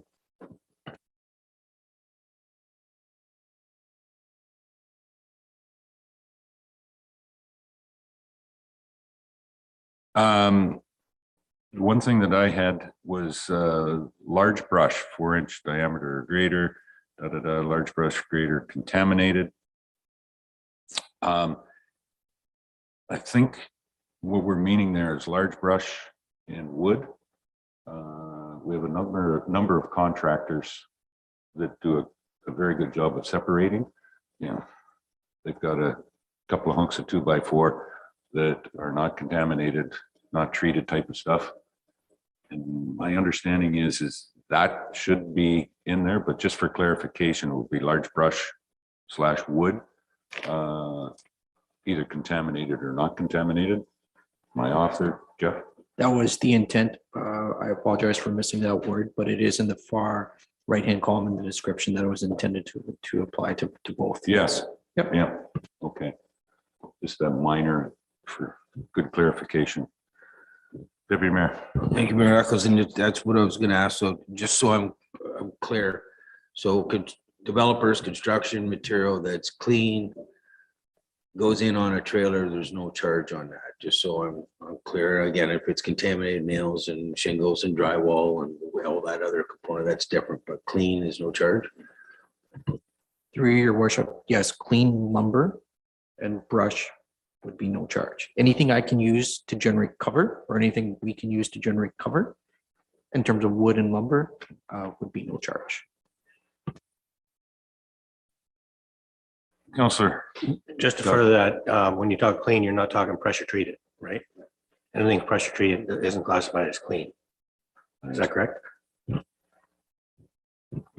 Through your worship, yes, you're correct.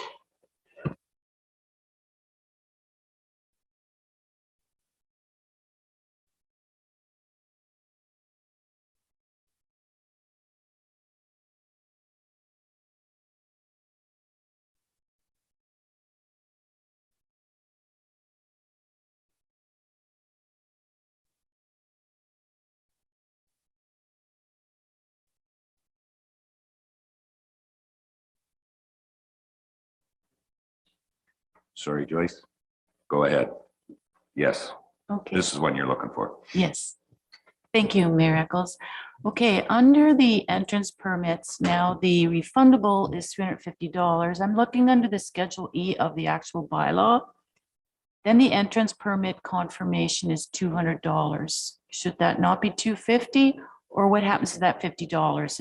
Is it going to be set up under another category? Because originally the refundable was $400.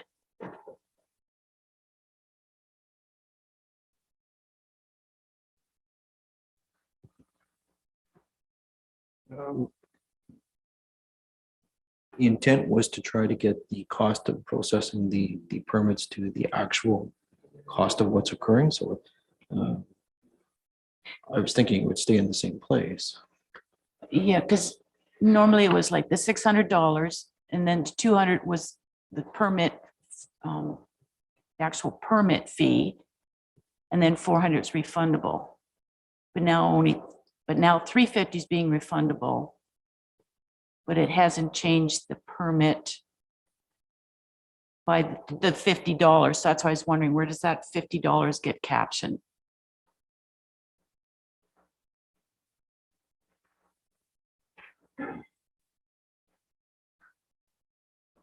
I will have to get back to you on that, where the $50 would end up going. But the intent wasn't to increase the cost to the user. The intent was just to not to change the overall initial fee. It just Right, I understand that, but it's just that $50. If I could, Karen.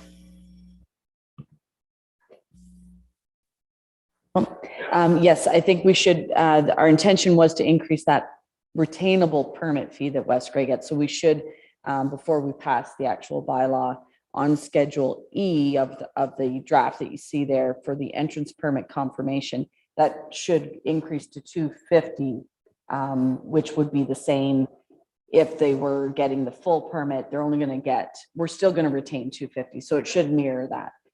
That was just, an oversight in that line there.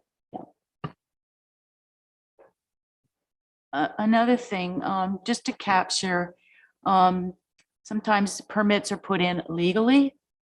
I was just wondering if maybe for the time for the public works personnel, that maybe we should caption something for a penalty for those infractions. It's just one suggestion. The other thing too, I know when sometimes with severances and stuff, they have to find if the permit, or sorry, the entrance meets standards, or if there's no permits on file, again, staff has to go out and evaluate and to see if those entrances meet standards. So again, some of them where we had to issue, sorry, I'm talking past tense, new entrances, permits were issued for the $200. They just paid the $200. So I was just kind of wondering if maybe that should be captioned somewhere in the fees bylaw, that if no permit is on file, and to finish the process, that there be a fee associated with that, or a fee associated with non-compliant trying to put in an entrance without a permit. Just some recommendations. Thank you.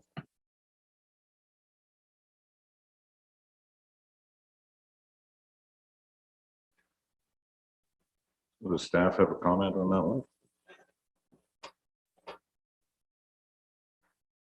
Through your worship, I believe that the entrance permit confirmation fee, so if somebody is requesting confirmation of an existing entrance meets a standard, then we would charge them that $200 confirmation fee, or $250 now, rather than the $600 for a new permit.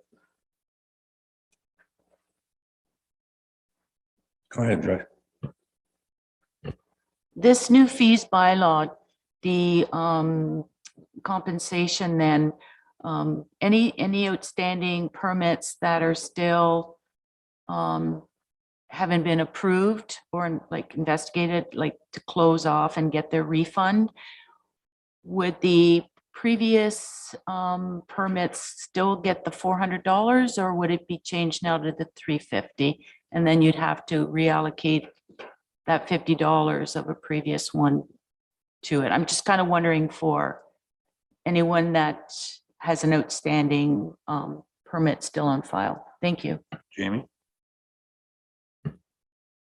Through your mayor to council. So anything that's currently in process, I would say would still qualify for that current rate that at the time at which they applied. So in this case, they would still get that $400 back. Anything new after September 1st would then qualify for the $250. So it $350, pardon me. Yes. So depending on when the application is made would depend on what rate they're getting. Okay. Jeffrey, Councillor Shea. Sort of going backwards a little bit here. I'm just looking at the Schedule F, the whole summary of all the rates, and going back to the large brush 4-inch in diameter, it's listed as $10 per 1,000. But it doesn't say that clean is no charge. It says its tires, scrap metal, batteries, and e-waste are all no charge. So I think if there are things that we're accepting at no charge, we should like highlight those. That's good news. So I wonder if that could be included. Thank you. Yep, that's down in the schedules to be able to get that correct.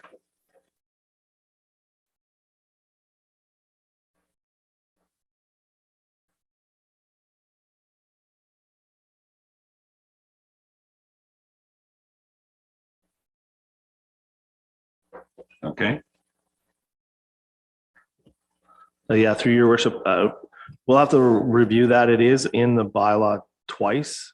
Under Schedule E, Public Works and Environmental, it talks about large brush, clean versus contaminated. But then on Schedule F, landfill, it talks about large brush, but not the clean brush. So we'll clean it up and make sure it's only in one location, and both clean and unclean are separate. Thank you.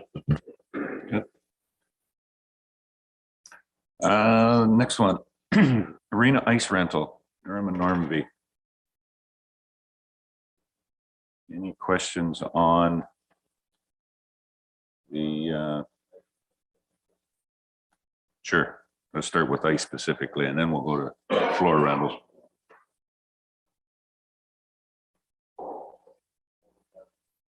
Doug, Councillor Hutchison. Yeah, just, I believe it's further down in the bylaw, but under summer ice, April 1st to September 30th, 165 for the rates going to 173. We also had set a fee for non-prime time, just like we have non-prime time up here on regular times.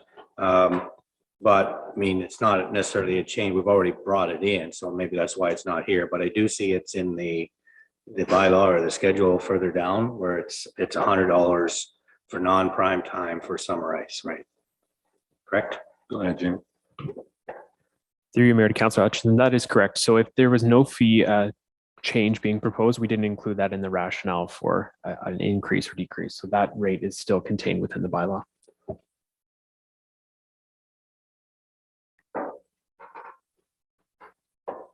I'm just glad to see that prime time is 6 a.m. to 9 a.m. I'm past that prime time. Yeah. I will say a number of years ago, I did coach a hockey team, and twice a week we were on the ice at 6:30 in the morning. So that was used. All right. Then we're good with that. There's any problems with that. Arena floor rental. Scott, Councillor Forster. All right, my question's about the summer rental is to be changed to $60 an hour, and lacrosse is $45 per hour. I wondered why there's a $15 price difference between the two.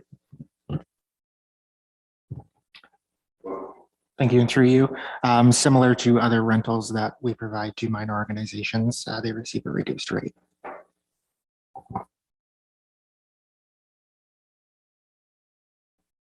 Okay.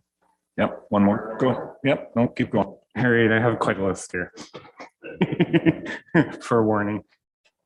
All right, sponsored roller skating is going from 45 to 90. The sponsors usually pay for the skate rental too, so this is ending up to be quite a invoice for whoever sponsors the skate? So typically for those skates, we would typically charge them out at an hour and a half. So it would be roughly speaking about $80 for the skate. Now it's just moving to a $90 flat fee plus the skates if they would like to pay for those.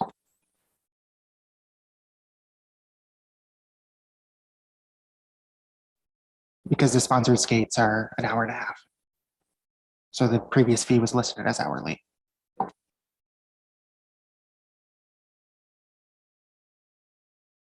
If I could, that sponsored skating per hour is $90 now. $90 for the hour and a half. Sponsored skating per hour is So what that- you've got here. So we'll have to amend That's that. what yeah, we'll need that little bit of an amendment. Yeah, I think I see where it is. It's just, yeah, the wording there, you didn't get the extra half hour in there, so. The other one is sponsored skating per hour with heaters. That's not, now there's no charge for that. So I think I'm gonna rent and turn the heaters on even if it's in the middle of the summer, Scott. So we're removing that fee.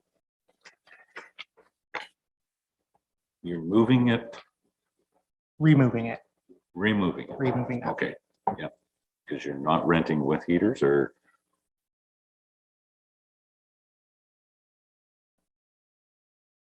Okay, all right. Scott, continue. You said you had a couple more. Well, my next question is down at the hall part. All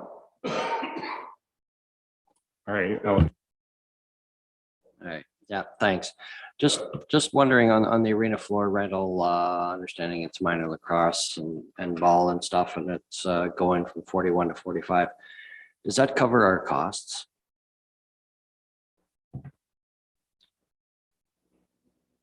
Through you, in recreation, all of our costs are subsidized through the tax base.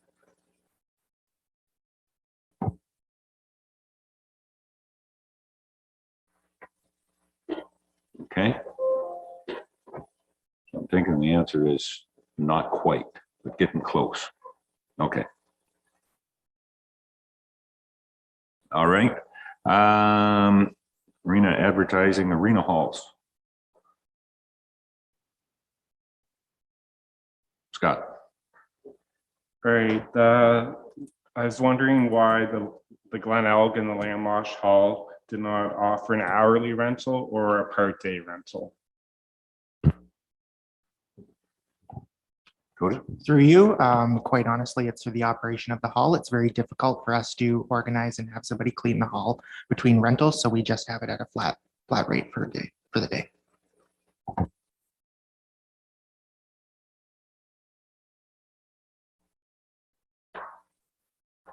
Then that brings us down through the halls, other facility, bartender, holiday, corkage.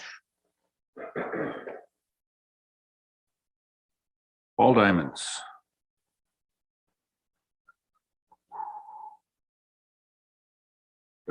Councillor Hutchison.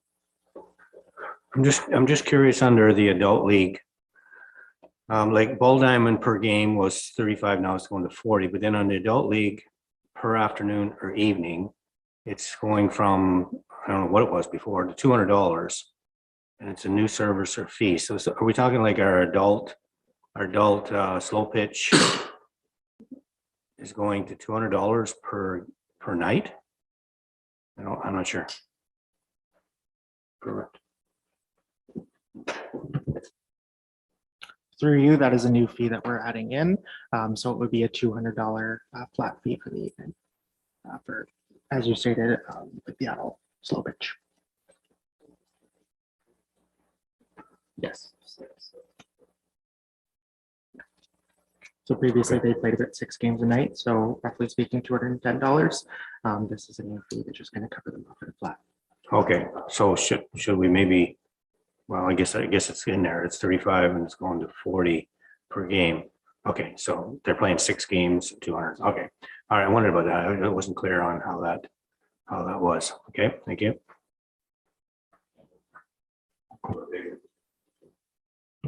that they're renting. So we're renting on both diamonds and on 3 games, da, da, da. So this just clears it up that, yep, adults on. If they've got, they can play on 4 and 2 or whatever. So it's just a flat rate for them. Clears administration up a lot and gives them a slight break. Tom. Well, I beg to differ there, Mayor Eccles, because I play in Ayton and we're one team. And at $200 a night, about 10 to 12 games a year, it's $2,400 for that's not bad, but better up our fees, that's all. Go ahead. So if I may, through you, if it makes more sense for your league to fit under the per game rate, we would obviously entertain that. So it'll be $40 a game. Yeah. Yeah. Yeah. Oh, yeah. Slow down. Slow down. Joyce.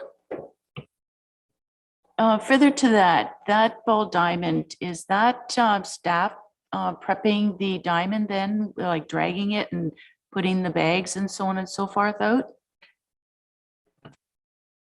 Through you, bags and regular maintenance are done, or sorry, dragging and regular maintenance are done by staff. Lining and bags are the responsibility of the renter.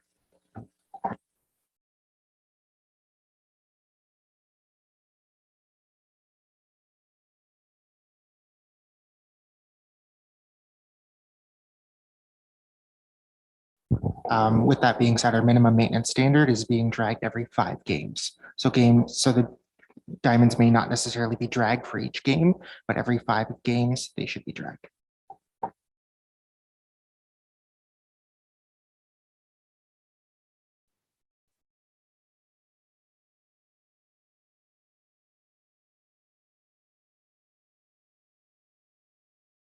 Joyce, go ahead.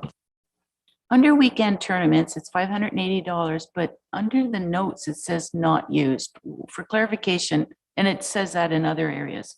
What does that represent, that not used? Through you, not used refers to a rate that we typically aren't using in our operation. So rather than including rates that we're not using, we've made the choice to remove it. Jamie, further? Through you, Mayor, to council for further clarification on this as well. So any place where you see a hyphen that represents there was no fee previously and we're introducing one now, or there was previously a fee that we're removing. So if you see a hyphen, it's either addition or removal.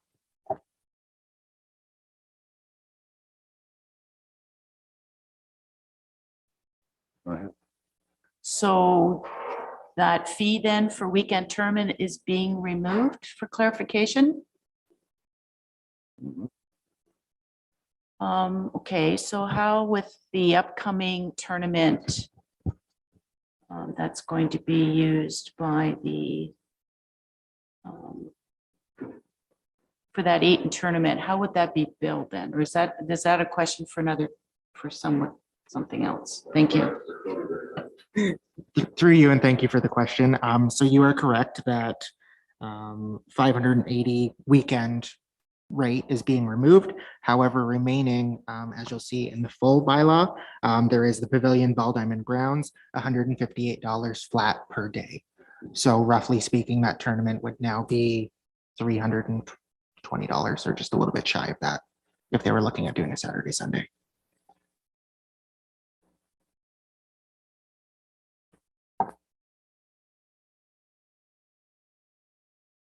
I apologize.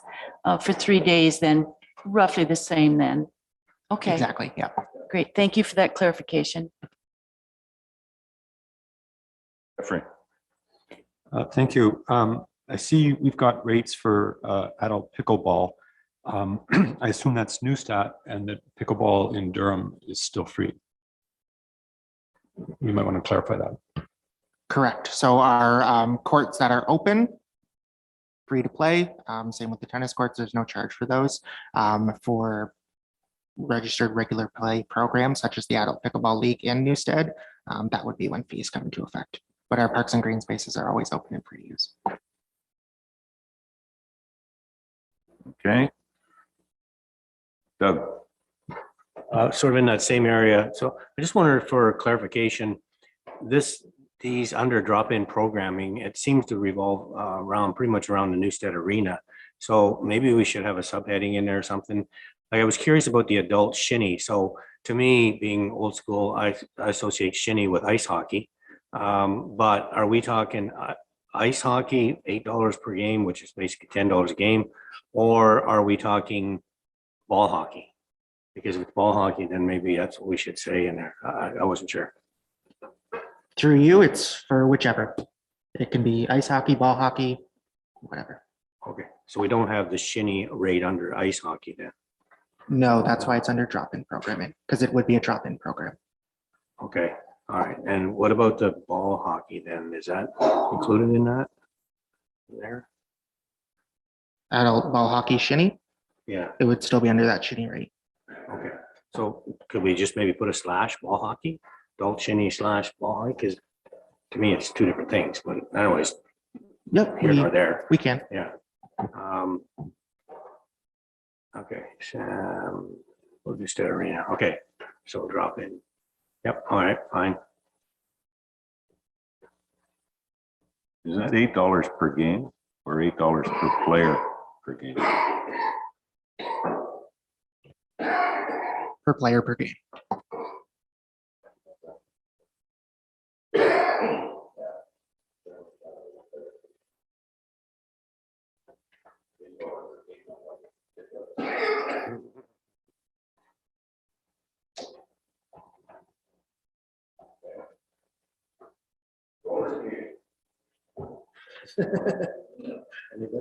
Roller skating, anyone? Scott?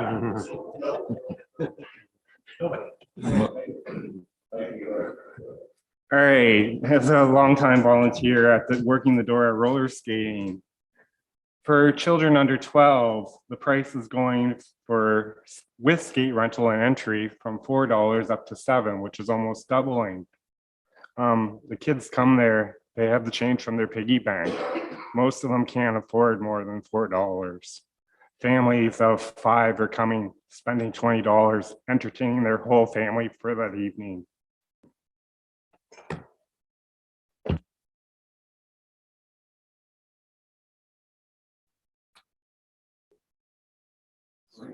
Through you. So I suggested that we up the emission rate $1, but I didn't suggest that we raise the rental fee of the skates. Comment on Scott, or sorry, Cody? Through you, as always, rates and fees are up to the will of council. What I will caution council on is a lot of our roller skates that we use for the rental are beginning to come to end of life, and our cost of replacement has more than doubled in the last few years. So up to the will of council, wherever they would like that rate to set.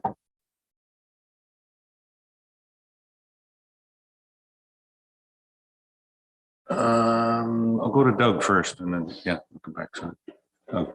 I'm just wondering if there is a possibility that we could create a family rate or something like that, if that would kind of help people. You know, it's we want to promote physical exercise and physical fitness and all that sort of thing, and it is it's a cheap way for a family to get out and do something together. I would hate to see us make it too cost prohibitive. Scott? There is a neighboring municipality that's offering free skating as long as you bring your own skates. So we may lose people to that.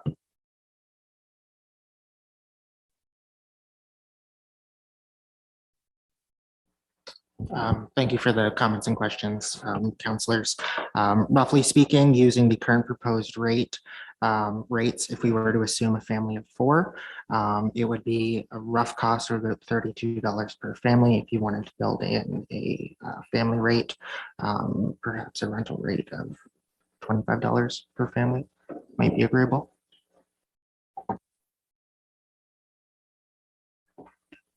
Okay, we're open to some suggestions. Joyce?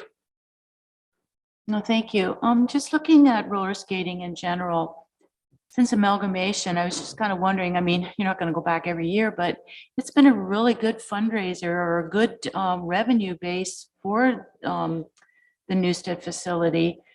Just off the top and just wondering what the revenues are in a year. I realize those costs probably offset the overall cost of running that facility. But keeping in mind, with that revenue base coming in, if you just looked at those numbers, how much of that could you use to offset when you're just purchasing the skates per se, without raising it, you know, this much at this time? Like, I'm just looking like whether it's a family price or not, like it's a good revenue base. And even if you raise both of them just $1 or something, but I just feel it's still a quite a raise cost to come out for the kids or the family for for that evening when it's been such an ongoing great outing. Thank you. Cody? Thank you, and through you. If I could request clarification on the question. You're asking if we could use the revenues generated from roller skating to offset the replacement fee of the skates. I would defer to Director Mighton on that. Yes, any fees, as indicated earlier, do not fully cover the cost of turning the lights on, opening the building, and running any program. All recreation programs are subsidized by the tax base. So if we don't increase the fees, the backup is the tax base will subsidize it further. It's just the nature of recreation in our areas. The fees that we charge don't cover 100% of it. But currently the revenues that we get from roller skating help pay for the staff person to open the building and be in the building, clean up afterwards, that heat, hydro, and the cost of the supplies of the skates. So whether we designate it for replacing the skate or to cover the program, running the program fees, that it is all in there. They don't, at the current rate, they don't cover 100% of the cost of the skates if we were to buy new skates. Councillor Hutchison, Doug? Just a thought. In wintertime, we do have sponsors who sponsor free public skating. Have we used, or have we looked at using sponsors to cover maybe free skating nights? And is that something that we could do more of? Because then that encourages people to come out. All you have to do is pay for your skates, right? There's no entry into the arena if we can get sponsorship. I don't know if you've done that, Scott. I'm not sure. Well, it was the fee that we discussed there a little bit earlier went from But 56. how common is it? That's my question. Is it something we've been doing? Maybe we need to do more of it. Yep, I'll refer to Scott. Roller skiing is common to have a free skate during winter break, March break, and possibly family day. And usually the Lions Club will pay for the skate rental. Cover everything. Cody? If I may, Councillor Forrester is correct there. We fairly regularly have sponsored roller skating in Newstead. Often, as we stated, through the winter breaks, March break, summer break, that sort of thing. And we do actively go out and recruit for sponsors. And it just depends on whether sponsors' interest lie of which facility it's at.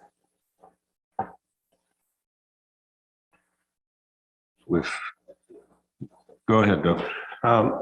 Just sort of below where we're talking here, there's another category called drop-in programming, 35, 45, 69. Is that roller skating? I'm not sure what it's drop-in for. Thank you, and through you. No, not a roller skating rate, just drop-in programming rates for when we offer drop-in programming.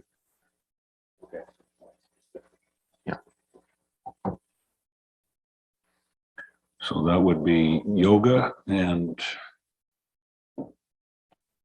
CrossFit training. I'm not sure. Yeah, okay. Through you, that's similar style of programming.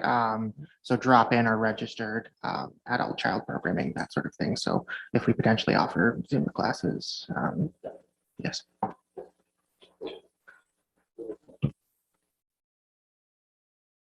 It seems a little complicated when we get into 30, 45, 60, and 90. Maybe it's just a flat rate of $5 or something or whatever. Might simplify it, but I don't know if there's a need for that. I guess that's fine.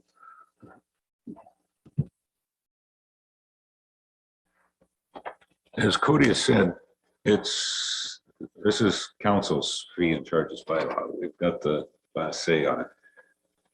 I think I'm feeling that there might be a suggestion here to alter the roller skating. So I'm going to look for any suggestion on what council feels, or a specific counselor feels should be the rate. Before we get to that, Jamie wants to comment. Thank you, Mayor Eccles. Yes, just to confirm or reconfirm the process here. So if there are any fees within this fees and charges bylaw that council does not agree with in terms of the proposed rate, thinking it needs to be higher, lower, or indifferent, we would need a motion directing staff to change it to whatever fee rate you would want it to be. So just to clarify that process. Okay, there we have the process. Jeffrey, Councillor Shea. I'd move that we reduce the skate rental increase to $3 and introduce a family rate of $25 for families of any size.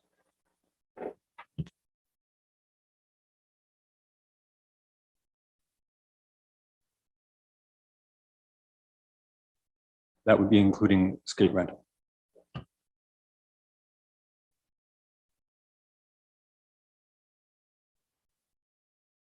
So I've got an amendment there on the roller skating. Jamie's got it. Do I have a seconder for that? Scott? And further comment? Go ahead, Scott. Right, I just want clarification on Councillor Shea's motion. So that'll be increasing the emission for $1 and the skate rental $1. And the family plan of $25 with including skate rental. All right. Thank you.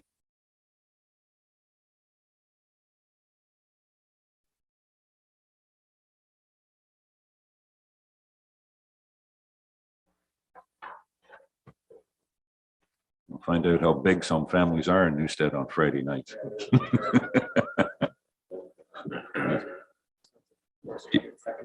Yes, yeah. Okay, you got that, James? Yes, through you, Mayor. I'll just read it back for clarification that in consideration of staff report 2023 fees and charges review, council directs staff to change the roller skate rental rate to $3 and to implement a family roller skating rate of $25 inclusive of skate rental.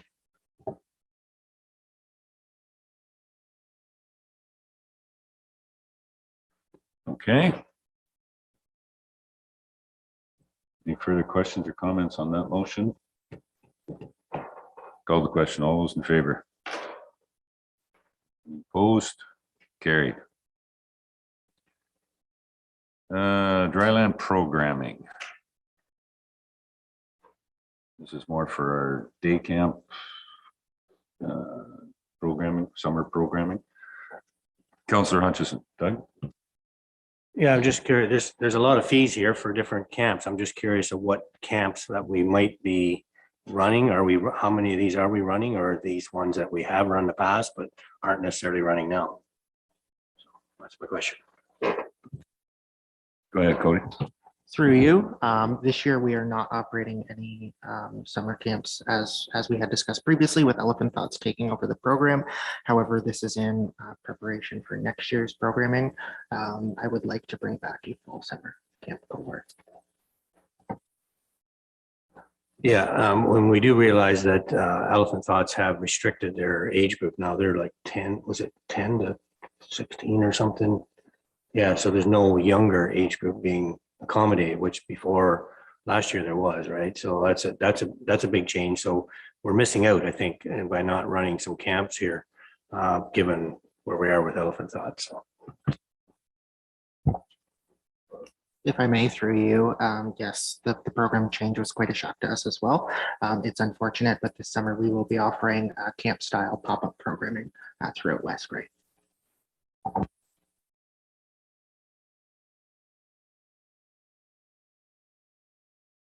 Oh, thank you. Would these camps be centralized to one location, or will they be rotating to all the different communities like Durham, Newstead, Ayton, Elmwood? Thank you, and through you, that will come forward as part of the 2024 budget process. I'll be putting forward a proposal to include the true costs of what camps would look like. I would assume that the model will most likely be centralized to one geographic region, just because when you're expanding it, you're splitting a lot of your resources and time across different areas, but open to that discussion when it comes forward. Good. I would really like to see that it be rotated to the different communities based on some of the discussions I've been hearing. For instance, right now, minor balls really, a lot of the Ayton residents are going to Hanover, and they were saying a lot of those teams are even more Ayton than maybe even Hanover. So it's unfortunate we don't get more programs going for minor ball. I'm not sure if that has to be done by volunteers or if the corporation can look after getting some minor sports going. I'm not just sure how you want to look at that model, but just to let you know. Thank you. All right. Well, we'll get back to just the fees on that, and developing programming for next year. We'll leave that one going forward. But thanks, Joyce. Okay. Building department. Have they raised any fees lately?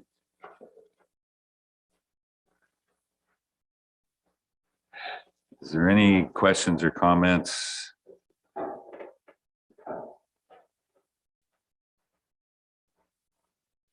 On any of those fees?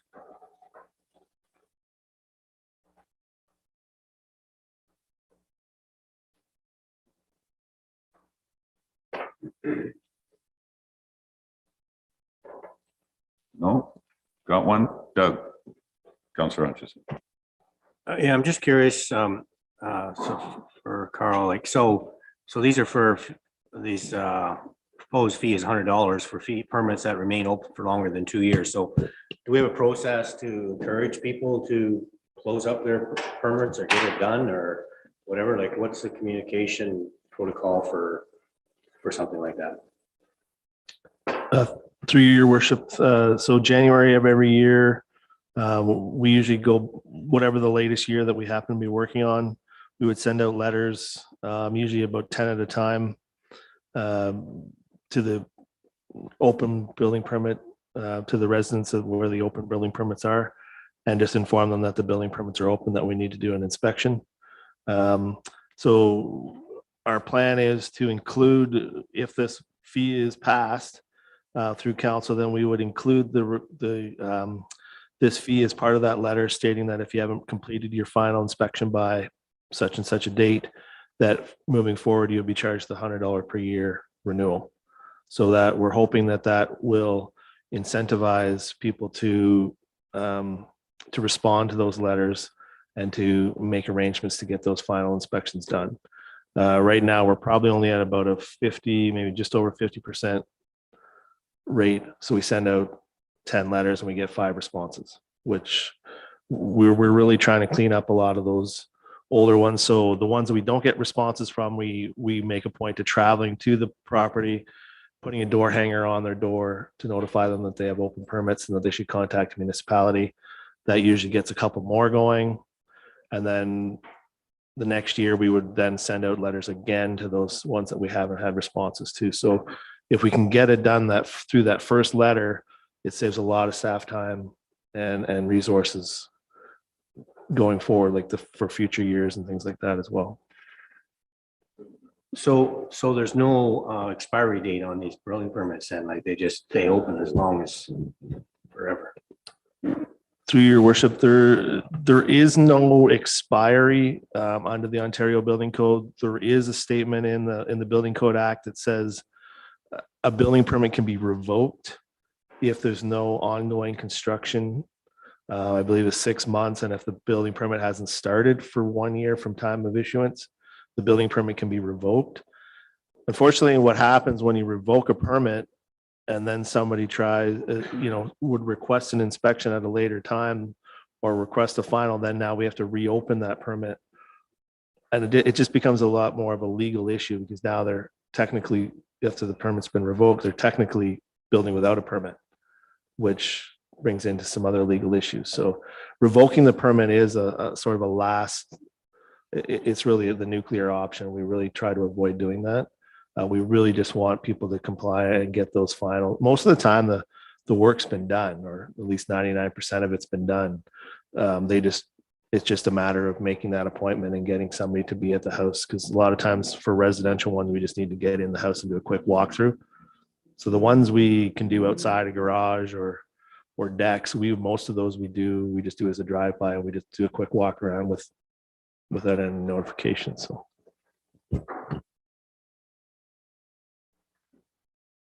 Anything further on the building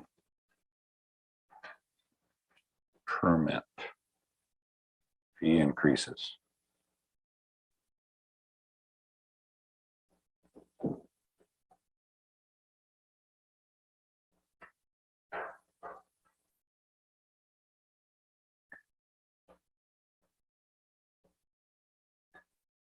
Just the one that's curious to me, the MDS. Is it truly, I guess, what it's looking there, it's going to, where do I see it? Yeah, 250 to 500, but it's a calculation that's left to the developer and or should be done, but we get requests at some point in times to do that, not just review. Just strange as to why it would be there. Lauren? Thank you. Through you, Mr. Mayor. There are times when applications come forward that require extensive minimum distance separation calculations. Example, the difference between 1 and 2. If it's a building permit application, they may not have someone that can do that for them, so they would be charged. It's very rare.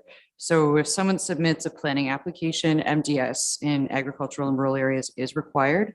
That's conducted as part of the application fee, but this would be separate if something were to arise where they had no one to conduct that for them. Yep, thank you. Councillor Townsend, Doug? Thank you, Mr. Mayor. Just noticed that like a lot of the fees have gone up substantially. And I've also noticed that it says incomparable to adjacent municipalities. So I'm just, my first thought was that, we don't want to be driving away developers and that sort of thing. And, but if our fees are comparable to adjacent municipalities, you don't anticipate us all of a sudden, developers shying away from West Gray because our fees have gone up so much. Through you, Mr. Mayor. Our fees have been arbitrarily low in West Gray for quite some time. And these aren't even hitting the top threshold of other municipalities that we've compared. So in review of the fees themselves, adjacent municipalities were reviewed, all of the ones bordering West Gray, to certainly ensure that we were in line with those fees. And in some cases, some other fees are quite high, which it wasn't felt to take it from zero to hero, so to speak. So this is a happy medium to kind of slowly align West Gray with other areas and their development charges and their fees for applications, et cetera. Okay. Anything else there on building? Fire.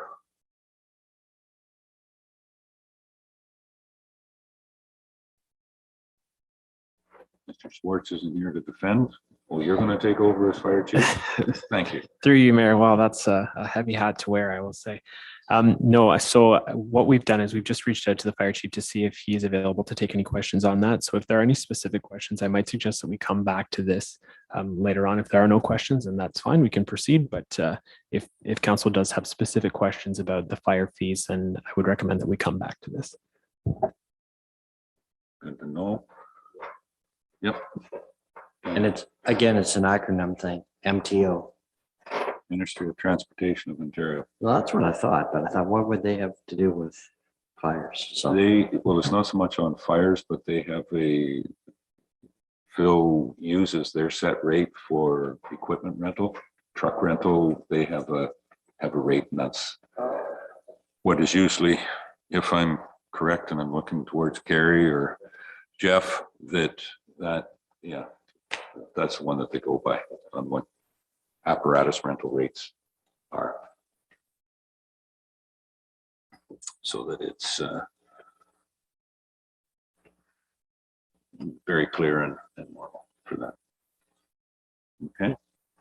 Anything else on the fire? Then I guess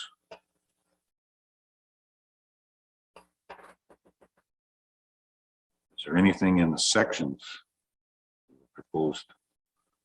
Is that part of this, or is the bylaw to come forward further? We've had a couple on the schedules. Jamie?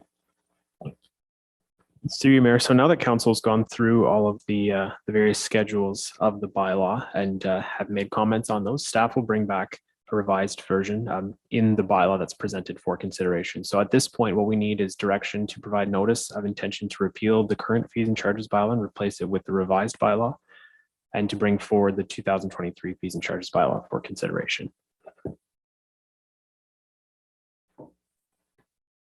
Councillor Hutchison, Doug, move that. I'll move that, but I do have some questions regarding the bylaw in some of the schedules. Okay, so got it moved on the floor, seconder. Councillor Forster. On the schedule, then on the motion to give notice and whatnot of what we're giving notice in some of the schedules that are there. Doug. Yeah, so under Public Works, blue boxes, I'm just curious how we communicate in our policies, procedures that or in this schedule, blue boxes, new homes receive one free blue box. I know personally of someone who came to the office to get a free blue box and they were told we don't do that anymore. So we need to make sure that people, our staff are aware that it's in our schedule that if you have a new home, you do receive a free blue box. And I'm just curious, what about new residents that come to our area? They don't have a new home, but they purchased a home. Do they get a free blue box? Gary?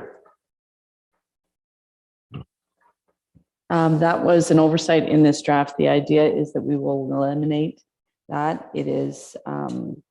It had been something when a new home was constructed, but we are proposing to eliminate that. There's no free blue boxes. If you need a blue box, then you just buy them. As people move into existing homes, if the old people take them out, we aren't providing them with new blue boxes because they're a new resident, but in an old home.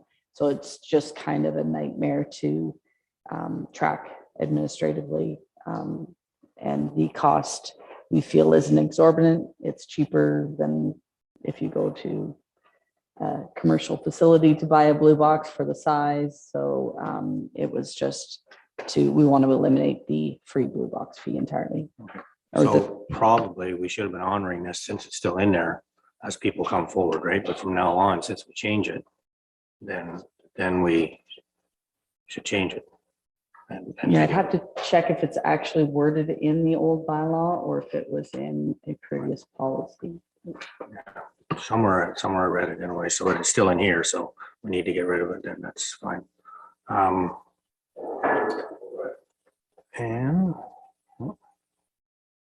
yeah, and under recreation, there's a part in there about arena advertising.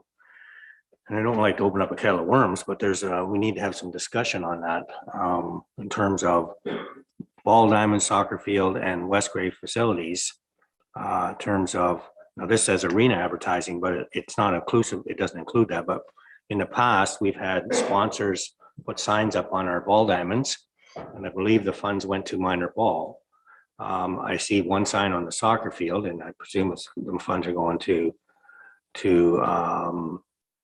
minor soccer.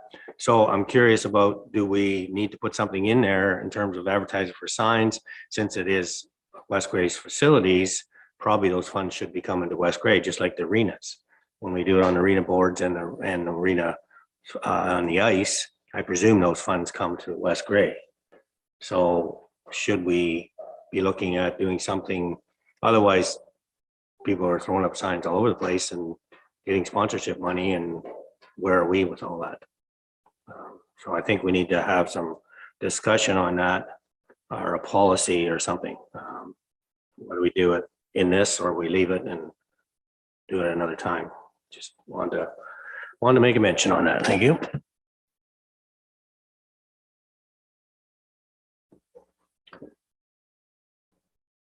The other one that is on that advertising, is there an explanation on why there's a difference between wall mounted in Durham as opposed to the other two arenas that we have, Ayton and Newstead? Where the variance is?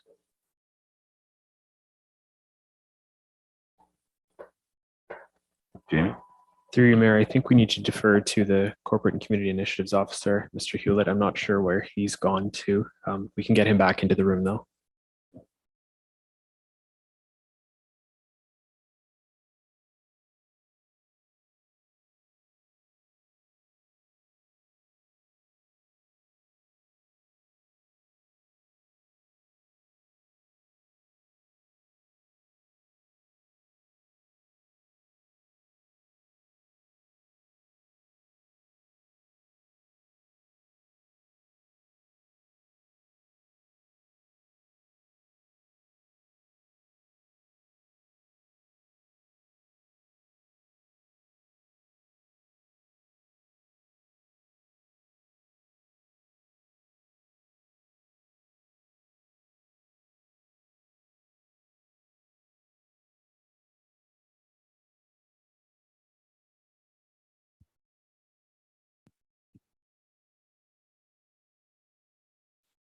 Through you, is it possible to have the question restated? Probably not word for word, but yes, you can have them done. Just the variance between the wall mounted signs in Durham and as compared to just, I guess, and it even goes with the arena board, the variance there between one arena to the next in West Gray. Wall mounted signs, Ayton and Newstead are 150, it's 100 in Durham. Board signs are 250 in Durham, but 150 in Ayton and Newstead. Is there, Cody? Quite honestly, through you, there is no concrete reasoning as to why the fees are different between the facilities. That is basically stemming from my time before West Gray. However, the difference between the wall and boards, the boards are significantly longer than the wall space. Yep, I get that one, but wall signs are the same. And matter of fact, a lot of the signs in Ayton and Newstead are the same as the ones in Durham, but put it up in Durham, you get $100, you get $50 off. Is this one to take a look at before this bylaw comes back and be some consistency there? Or standardize it? Quite honestly, I am under the mindset of creating consistency across the board. So, Jamie. What I might suggest in terms of ease of process, rather than amending the motion that's currently on the floor, if the mover and seconder have no objections to withdrawing that, we can get through any amendments to the bylaw that need to take place before we bring forward or before we present the motion to provide notice of intention and bring forward a bylaw. That would probably be the cleanest way of going about this.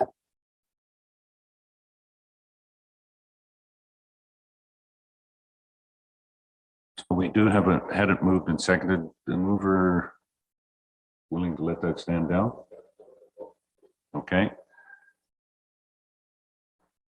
The advertising signs. How do we want to deal with that one? Oh, it's on the floor. Go ahead, Doug.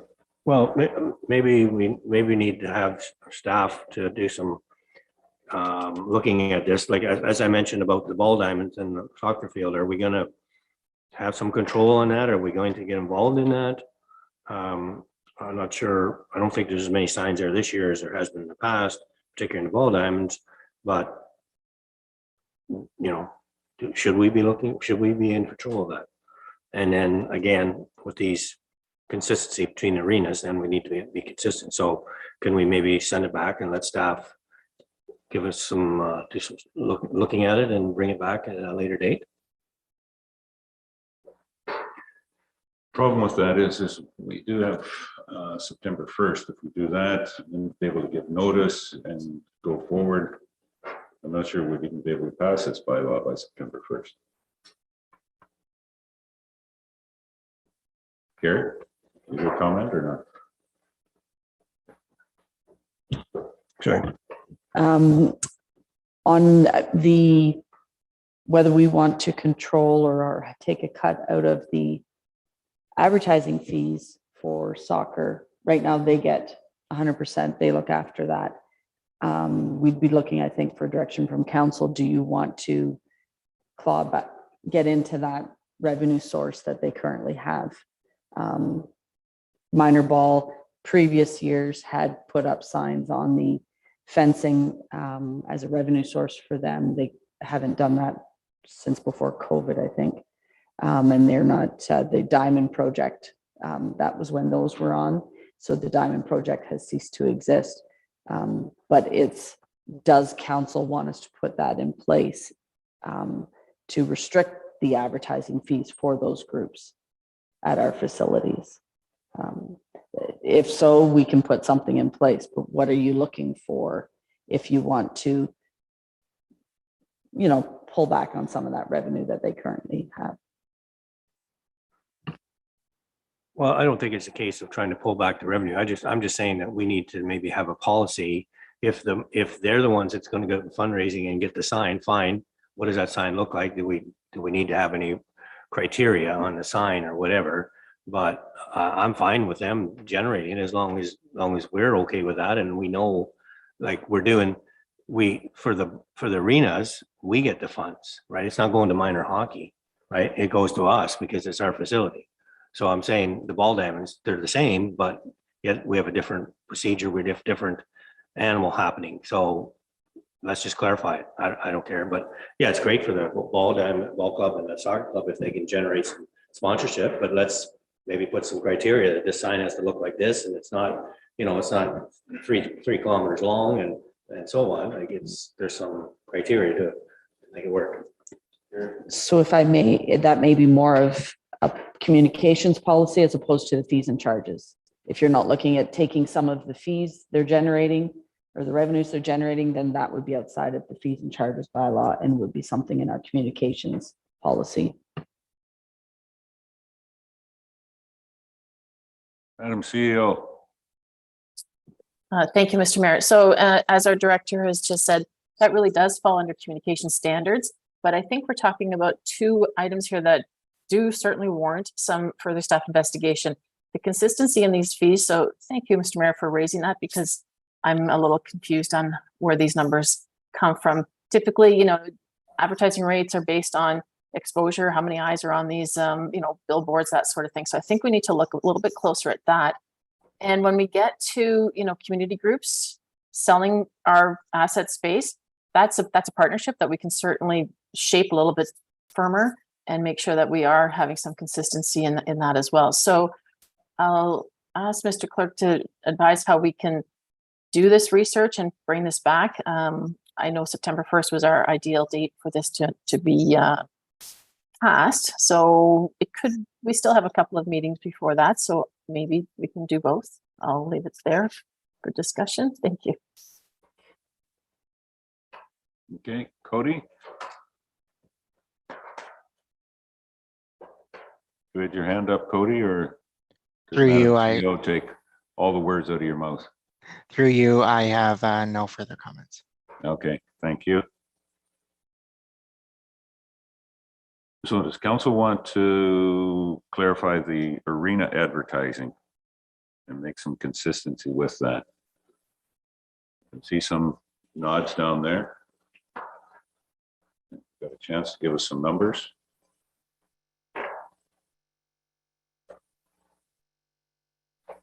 Doug and Doug? Which numbers are you willing to look to go with?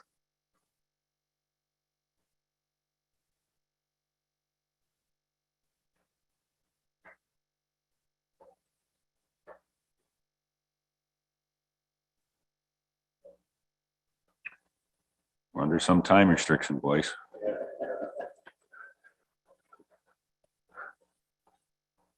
What if we made Durham Arena, like the arena boards, Durham's 250 and Ayton Newstead's 150. So what if we split the difference, made it 200? So there's consistency there. And then wall mounted is 100 and 150. So you could split it into 100 and 125 or something, just to make them the same and sort of split the difference. You want us to go to 200 for the board signs? You're making a suggestion, and 125 for the wall mounted signs. Right. Moving? Doug? Yeah. Move. Seconded by To Doug. Townsend. Doug? Started calling you Daryl yet, so we're okay. Doug and Doug. Any further conversation on that? Councillor Shea. Jeff? I thought this was something that the CAO was offering to put further thought into. And she did identify that there may be a rationale for having different rates, such as the number of eyeballs that see them, the audience per year, per facility might be vastly different. And therefore the value of the advertising would be substantially different. So I'm not sure we need to rationally align them. I think there may be a rationale for having different rates. I don't know why wall would be higher on one and boards higher on the other. That doesn't make any sense. But if the CAO was offering to put further thought into it, I'd be happy to postpone this decision and wait till she has a brainwave or a brainstorm on this. Doug? Councillor Hutchison? Yeah, I'll take that one. I understand where you're coming from, Councillor Shea, but I think given the exposure of the arenas now, with the Durham Arena getting the bulk of the lacrosse and everything, they're putting more people in there in the summertime, so you've got eyeballs there. And Ayton now with the summer ice and the Quick Feet hockey school that's in there, they're seeing a lot more bodies generated there. So although I understand your argument, I think both or all the facilities would almost see close to the same amount of eyes on boards, and even Newstead with their craft shows and their events and their roller skating. I think of the three arenas, they're all probably fairly close in the number of eyes seeing advertising.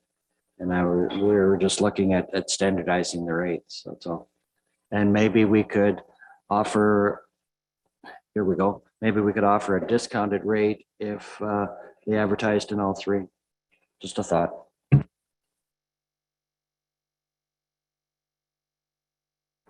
Okay.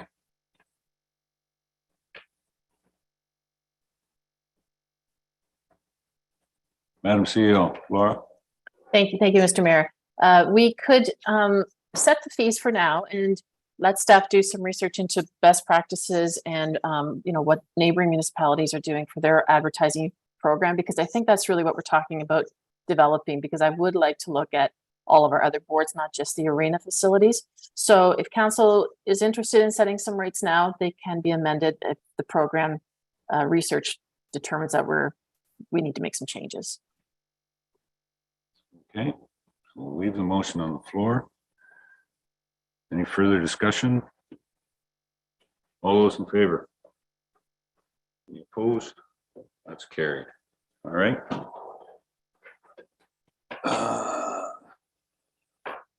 Anything else under recreation?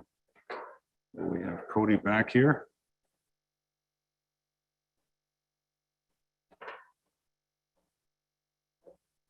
Doug, Councillor Hutchison. Just had a thought on this. So we're talking about, just go back to the arena advertising.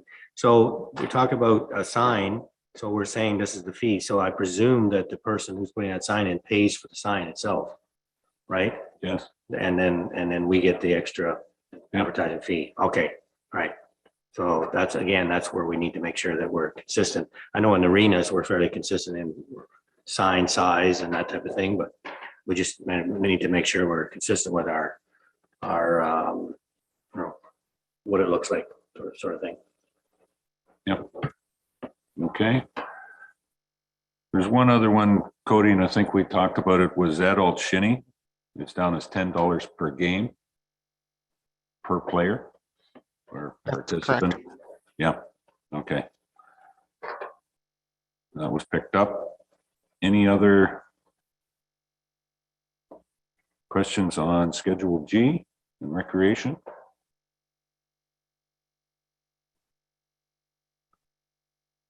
And Schedule H deals with building.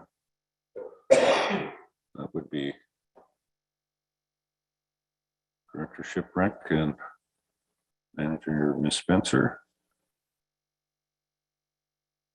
Fire inspection.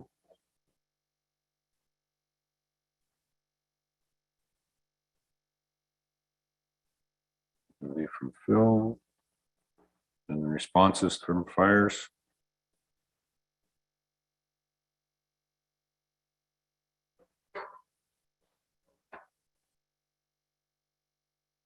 No.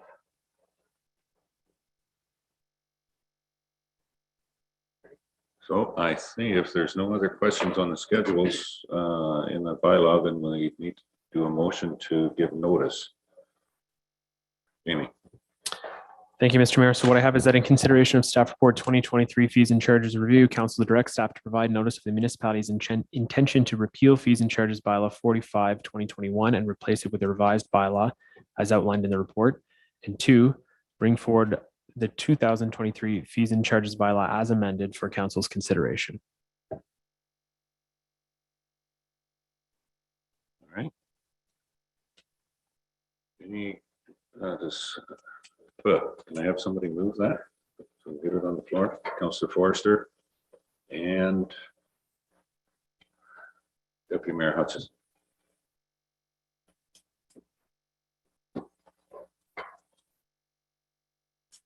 Okay.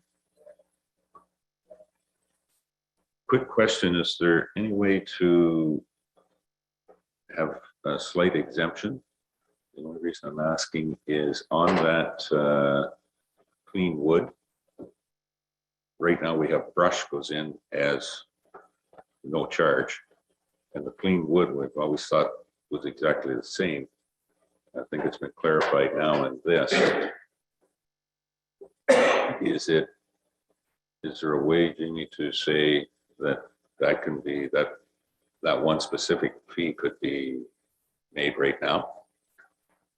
Through you, Mr. Mayor, no, that would require an amendment to the current fees and charges bylaw. So it would require a notice period. At this point, it would need a notice of motion. So it would probably be September by the time it came back anyway. Okay. Yep. Very good. All right. Any other questions on the motion? Call the question. All those in favor? Any opposed? That's carried. All right.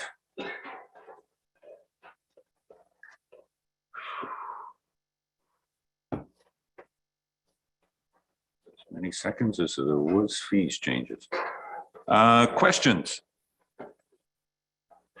Does any council member have any questions? Clarification or update on agenda items? Councillor Noon first. Joyce? Well, thank you. I guess this would be under budget, but under news and notices, it had about this street scan for the sidewalks and road scanning. I was just kind of wondering overall what kind of results were generated from that scanning that was done. Thank you. Through you, your worship, the street scan actual infield work of the hard top surfaces and the sidewalks is now complete. The data is being compiled and we're expecting updated condition ratings late this summer. And Deputy Mayor Tom? Thank you, Mayor Eccles. One question, hopefully Mr. Hewlett's still around. I just wanted to know how the Ayton Ball Diamond Bleacher conversation or communication is going. Because I believe it's the end of July is the family ball tournament. Yeah. Cody, are you? Cody? No. Or Carl, have you got a? No. No, Cody's back. Cody's back, Gary. Sit down, relax. If I may, I only caught the second half of the question. Could it be repeated, please? Yes, go Tom. Question is has there been any communications or contact regarding the Ayton Ball Diamond Bleachers? Because the tournament is the family ball tournament at the end of July. So see how that project's moving along, if at all.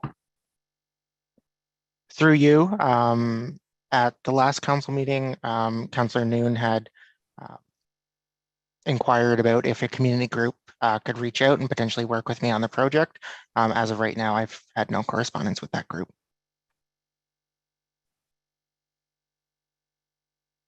Thank you. The only other question I have is if we have any police station updates. Carl? Through your worship, so the police station is being reviewed by our current architect. We received all the former drawings, CAD files from the previous architect, and they have signed off all their requirements, their rights to the drawings, signed them over to the new architect. So that's all been done. They are in the process of reviewing, and I'm hoping that will be done here within the next few weeks, and then we would we'll have a meeting with them just to clarify. We are also revising some of the parking and stuff like that, just making some minor changes to the site plan. The building's not changing.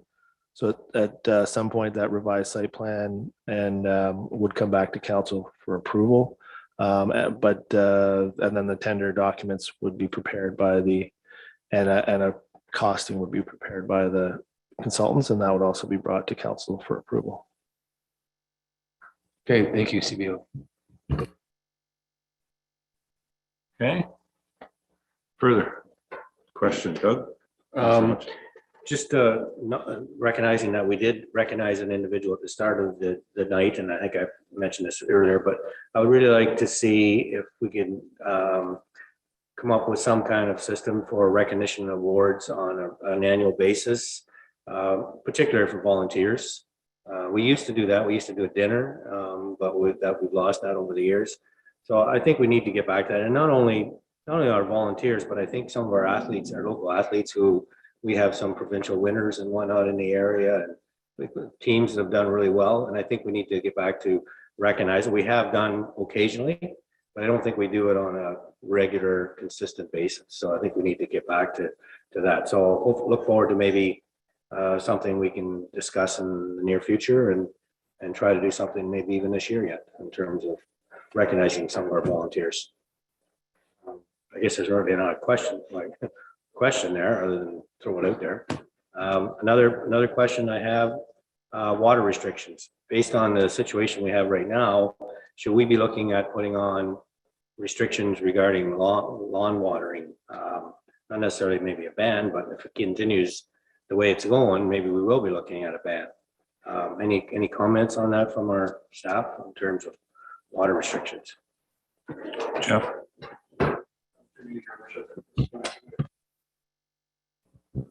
Okay, sorry about that. Through you, your worship, at this time, we are not having any significant issues with our water supply to date, but it is being constantly monitored. If there is a problem, we'll flag it immediately. Go ahead then, once more. Final one has to do with committees. I'm just curious if we need to maybe bring back the committee bylaw and look at that again. Given I thought I was on a committee, but I was told maybe I'm not on a committee, so I'm curious whether I should continue to go to the meetings or not. So can we revisit our committee system and see where we're at with that? Thank you. Jamie? Through you, Mayor, to Councillor Hutchinson. So we don't currently have a committee bylaw. All appointments, all council appointments to boards and committees were done by resolution at our first meeting of council. So we can definitely refer back to those minutes just to confirm whether or not that appointment was made. Any questions further? Councillor Townsend. Thank you, Mr. Mayor. Just another one for Cody if he's still around. Just wondering, and I know it will come back to us at some point with the community garden. Just wondering, I know it's going to happen after this growing season, but has there been any preliminary ideas or plans of what's going on? I know I've been following with interest the neighboring municipality to the south of us that is doing a community garden program right now, and the work that they're putting into it and the volunteer base they have. I just wonder if we're looking at a similar project here in West Gray, or will ours look vastly different? Thanks. Any comments there, Mr. Hewitt? Thank you. And through you, we met with garden users a few weeks ago to begin the plan for the movement of the garden. In the coming weeks, we've had a few beds that have opened, so we will be advertising those to the public, and the plan is to slowly start getting together a true community garden program. Okay, thank you. And further to your comment, Councillor Hutchison, on water, I believe that Councillor Forster and I have been back and forth with the fire chief. Guess it is dry, and he certainly is monitoring at this time whether a fire van would go. Bruce County does have one on, but we're not at that stage in Grey County. So if it does go, it'll probably be on a county-wide basis, not necessarily on a one-off municipal. So it is certainly being monitored, and we haven't quite met the threshold yet for the Grey County to do that. Okay. That's it for questions. And we're down to bylaws. Bylaw number 13.1, 2023-054, confirming bylaw of council procedures. We have a mover and a seconder. Moved by Deputy Mayor Hutchison, seconded by Councillor Townsend. Any questions, comments on that one? Standard. All in favor? Any opposed? Carried. Garbage bag tag vendor distribution agreement, bylaw 13.2, 2023-055. Vendor distribution. We have a mover, Councillor Forster, seconded by Councillor Shea. Any questions or comments on this? As you'll notice, I think the only comment I'm going to make on it is the fees are set in there. Until the fees and charges bylaw changes, it'll be set at the rate presently there. Okay. All those in favor? Any opposed? Oh, sorry, Joyce, did you have a question? Okay, go ahead. The current agreements, I'll give the vendor 10 cents a tag. I was wondering with the increase, I know some of the previous vendors were upset when we raised the cost of tags at that time. They felt that they should get more. So it's just kind of wondering if the current agreement yet with those vendors is still 10 cents a tag that they would make.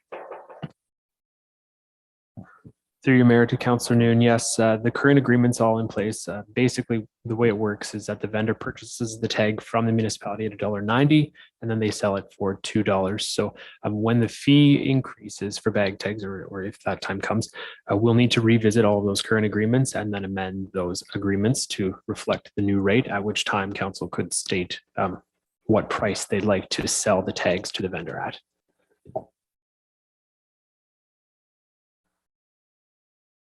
So with that question in place, I'll ask the question on the bylaw. All those in favor? Any opposed? That's carried. Thank you.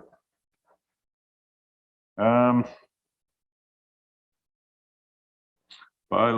number 13.3, 2023-056, JT Excavating was the one that was discussed with planning. Do we have a mover and a seconder for that one? Moved by Councillor Noon, seconded by Councillor Townsend. Any questions or comments? Asked. All the question, all those in favor? Any opposed? Carried. Tax rate bylaw. Always a favorite. Do I have a mover and a seconder to set the tax rate? Moved by Deputy Mayor Hutchison, seconded by Councillor Hutchison. Any questions or comments on this?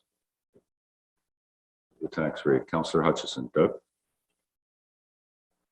Yeah, just with the BIA one, I'm just curious, how is that fee set? And has it been the same over a number of years? I think Carrie had mentioned it hasn't changed too much. How is that set in the first place, the BIA commercial occupied rate? Through you, Mayor Eccles. Yes, the BIA levy is $12,600, and it's divided by the assessment of the commercial properties in the BIA area in the town of Durham, and that's how we come up with the rate. So the total levy dollars has not changed over the years. And the information that I received recently from the BIA they were not looking at a change in the total levy that they collect for 2023. I'm going to use my. Sorry. Yeah. So if they would have to make a request if they wish to get that changed, is that correct? Yes, they would. And when we start the budget process, if they were wanting to look at a new amount, if they can get us their budget to us sooner rather than later in the fall when we're looking at, then at least it's built into the budget process instead of just at the time when the tax rate is calculated. Okay. Thank you. Councillor Shea. Carrie, just for clarification, what's the difference between multi-residential and new multi-residential?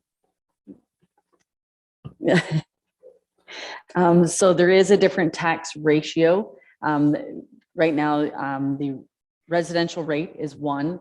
The commercial rate is higher. So multi-res is at 1 ratio, and the new multi-res was at a lower ratio. The county is phasing down.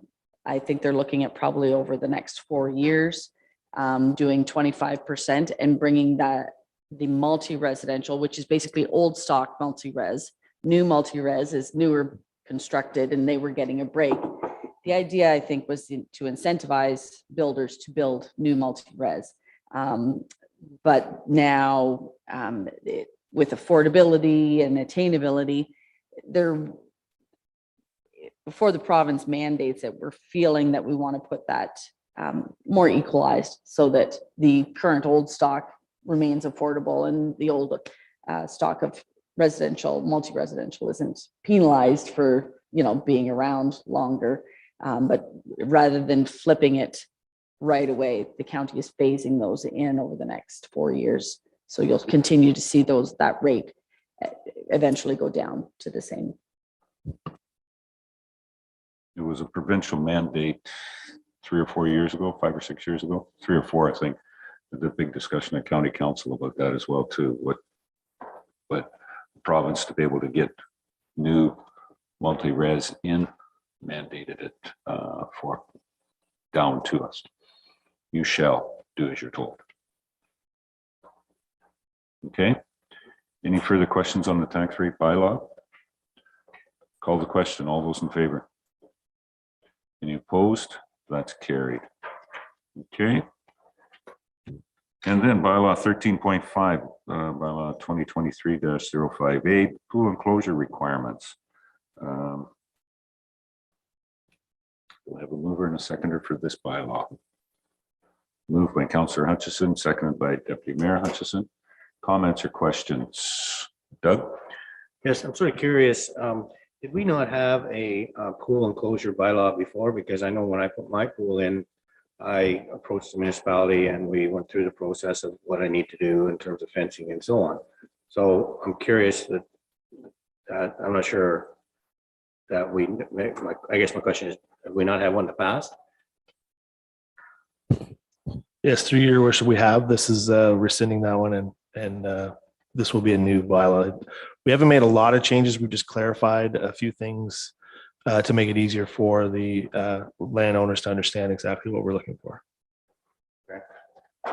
My second thought on that is, can we do some kind of public push out there to let people know that there is a bylaw to require a fence around pools? Because I think there's some out there that don't have a fence. So that's okay. We've talked about bylaws, different sorts of bylaws in the past, and two of the things that seemed strange about them was that they weren't really enforceable. You couldn't have penalties, and that they would only be enforced based on complaint. So like a trailer bylaw, or something like that. Yet this bylaw seems to have enforcement built into it. I assume if somebody had a pool and didn't put up a fence like this, we would issue a fine. We would inspect it. We wouldn't need somebody to file a complaint. We would proactively enforce this. Is that right? And if so, why is this bylaw different from others, like the trailer bylaw?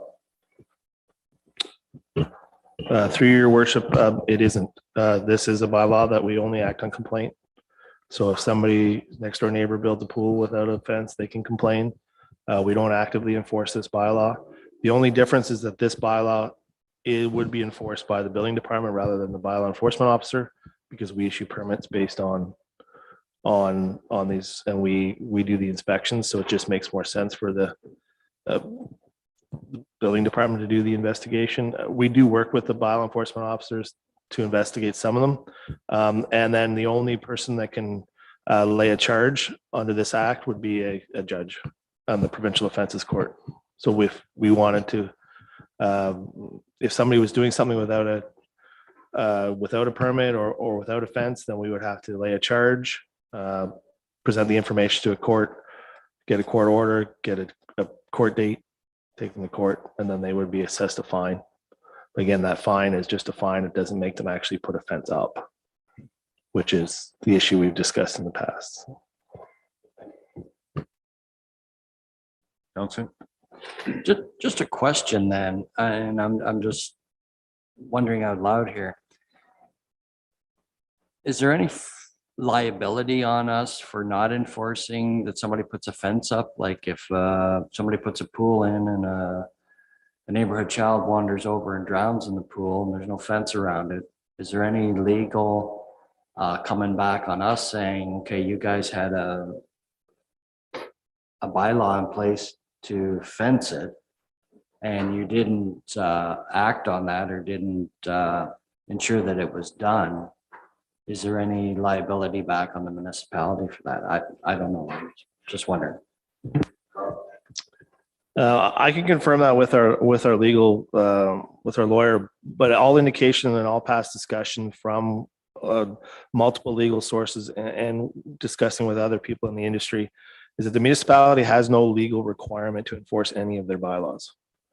They're really, and that has been upheld in court through, so the issue becomes when you start picking and choosing which one, like people, you say we're gonna enforce it on these people, but not on these people. That's where you start becoming an issue, and that's why we act on complaint and we require that complaint in writing. But other than that, as far as I'm aware, there is no. If we did have a complaint and we chose not to act on it, then I believe there probably would be some liability there. But if we don't receive a complaint and we aren't aware of it, then there would be no liability.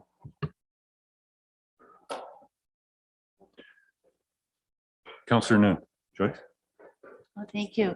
So just for clarification, now that the bylaw is in place, now you'll enforce or ask that they put fencing up. So previous to this, you wouldn't have asked the person, or was it not a requirement to get a building permit if they were putting a pool in? Like, it's like, there's no bylaw, we don't enforce it. There's a bylaw, we enforce it, but we don't have to act on it if based on what comes out of the courts in the end. Like, I just need some clarification on the responsibility of West Gray, where that lies. Thank you. And I think we do have a bylaw. This is just enhancing the bylaw to say, Carl. Through your worship, that is correct. We do have an existing bylaw in place that enforces and requires fences. The bylaw really hasn't changed drastically between the existing bylaw and the bylaw in front of you today. The fencing requirements are the same. We just made it a little bit more clear because we were receiving multiple questions exactly about what types of fences and exactly, so we clarified some of the definitions, and we just provided some drawing, some fairly, some simple sketches, and just to help people understand exactly what was required. Just to clarify, like, fences are not required under the Ontario Building Code. So there is nothing, the municipality can't write a bylaw that would supersede the requirements of the building code. So there's nothing in the building code that requires a fence around a pool. So if the municipality chose not to have a bylaw requiring fences, then people could put pools up wherever they want with no fences. There is no requirement for that. This is a bylaw that's separate from the Ontario Building Code. The only difference with this bylaw versus most of our bylaws is that we're asking for a permit up front, and the permit is done through the building department. So I understand some of the confusion where we're asking for a permit and it's done through the building department, but in technicality, it's not a building permit.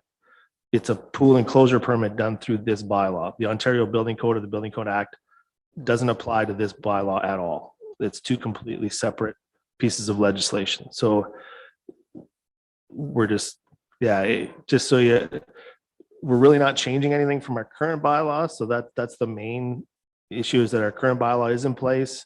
If you chose today not to approve this bylaw, the existing bylaw would still remain in place and things really wouldn't be any different. We're just trying to clarify some of the language and make things a little bit simpler for people so that they understand exactly what's required. That's all.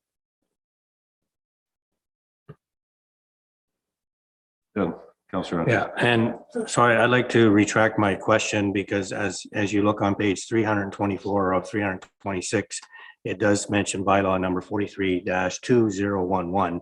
I guess maybe at that point I was getting a little sleepy. Maybe I didn't miss that, but we do have a bylaw previous. My other question is, or maybe a statement, if you make a complaint, it cannot be anonymous, correct? That's correct. Right. So that's part of the issue too. We make every effort to keep it anonymous, but if there was a court document or a request we would have to, we have to provide that complaint to the court, and the court documents are public information. Okay, all right, good discussion. No other questions? Call the question. All those in favor? Any opposed? That's carried. Okay. New business. Huh. Any new business? Councillor Hutchison, Doug?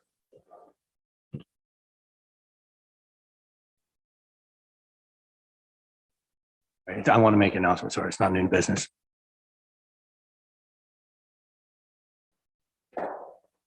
Councillor Townsend.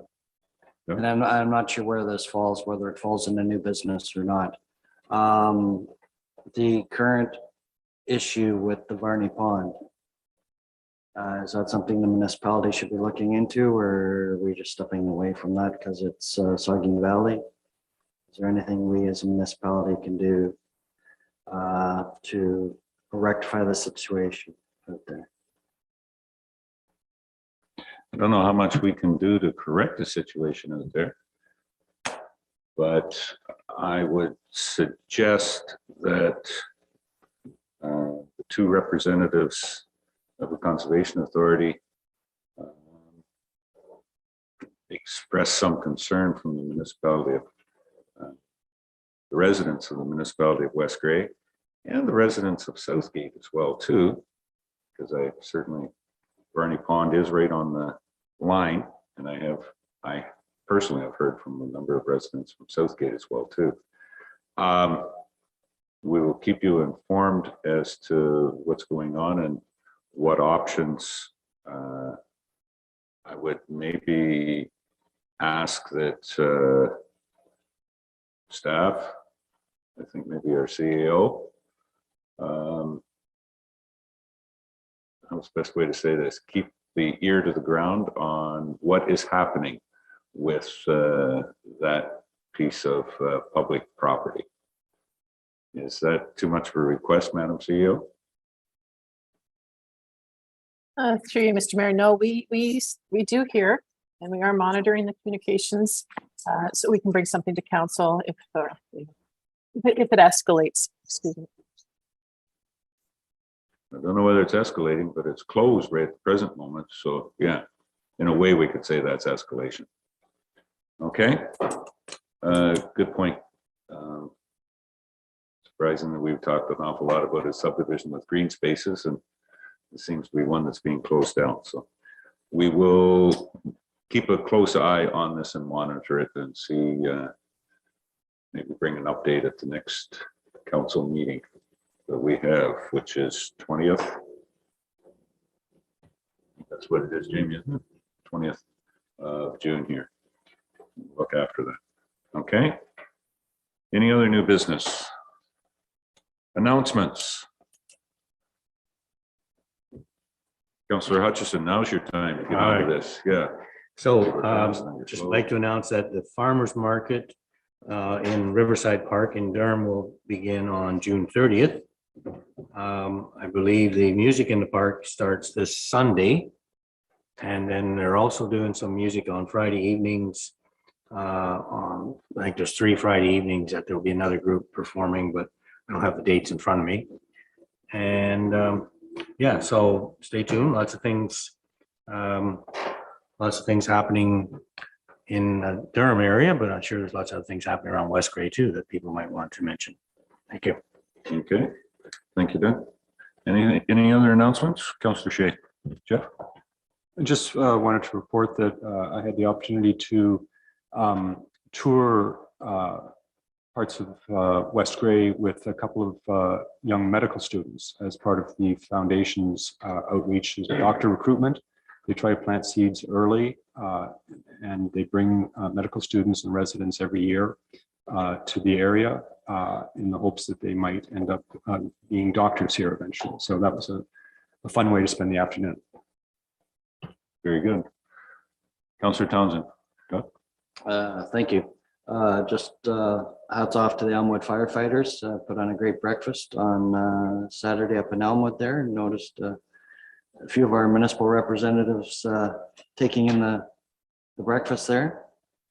And also note to everybody that Abbeyfield House here in Durham is holding their open house and barbecue this coming Saturday, June 10th from 11:30 to 2:30 at the house at 165 Cross Street. If anybody wants to attend and take a tour of that active seniors living facility and have a burger and enjoy some company with, again, some of our seniors from our community. Thank you. Very good. Scott, Councilor Forster. Saturday, June 10th, Durham Horticulture Society has the Herb Fair, which will be held at River Place Park, I believe from 9 till 3. Anything else? Just might be a little bit early, but to keep everybody's on their plans out there. Of course, we did hear about the Canada Day celebrations that the West Great Durham Lions are putting on. One of the factors that we did talk about was the fire ban, so I'm not sure. Another one locally where I live, the group there usually puts one out at Boyd Lake at Forest Creek on the Saturday before, and we're not sure this year whether we may go forward with that or not. So be careful out there. And then, of course, Arts Fest is July the 10th. So July the 8th. Thank you. Yeah. And keep your calendars open for that. Doug. Just one more little thing, and I know the fire ban's been of great interest to Councillor Forster, but I don't think 50 candles will require a burn permit on your cake this weekend. Oh, wow. No, we can't do it. Can't do it too early. No. We'll reserve that for next council meeting. You don't have to suffer. Congratulations. Doug. Sorry, one more. Priceville will be having their fireworks display on July 1st also at Stoddard Hall. Considering the weather, we'll see. Yes. Okay. All right. That's it for announcements. Closed session, we have none. There will be no report out of closed session.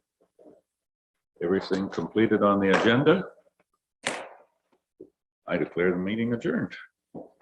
Thank you very much. We shall see you back here at 2 o'clock for a public meeting, if I'm not mistaken.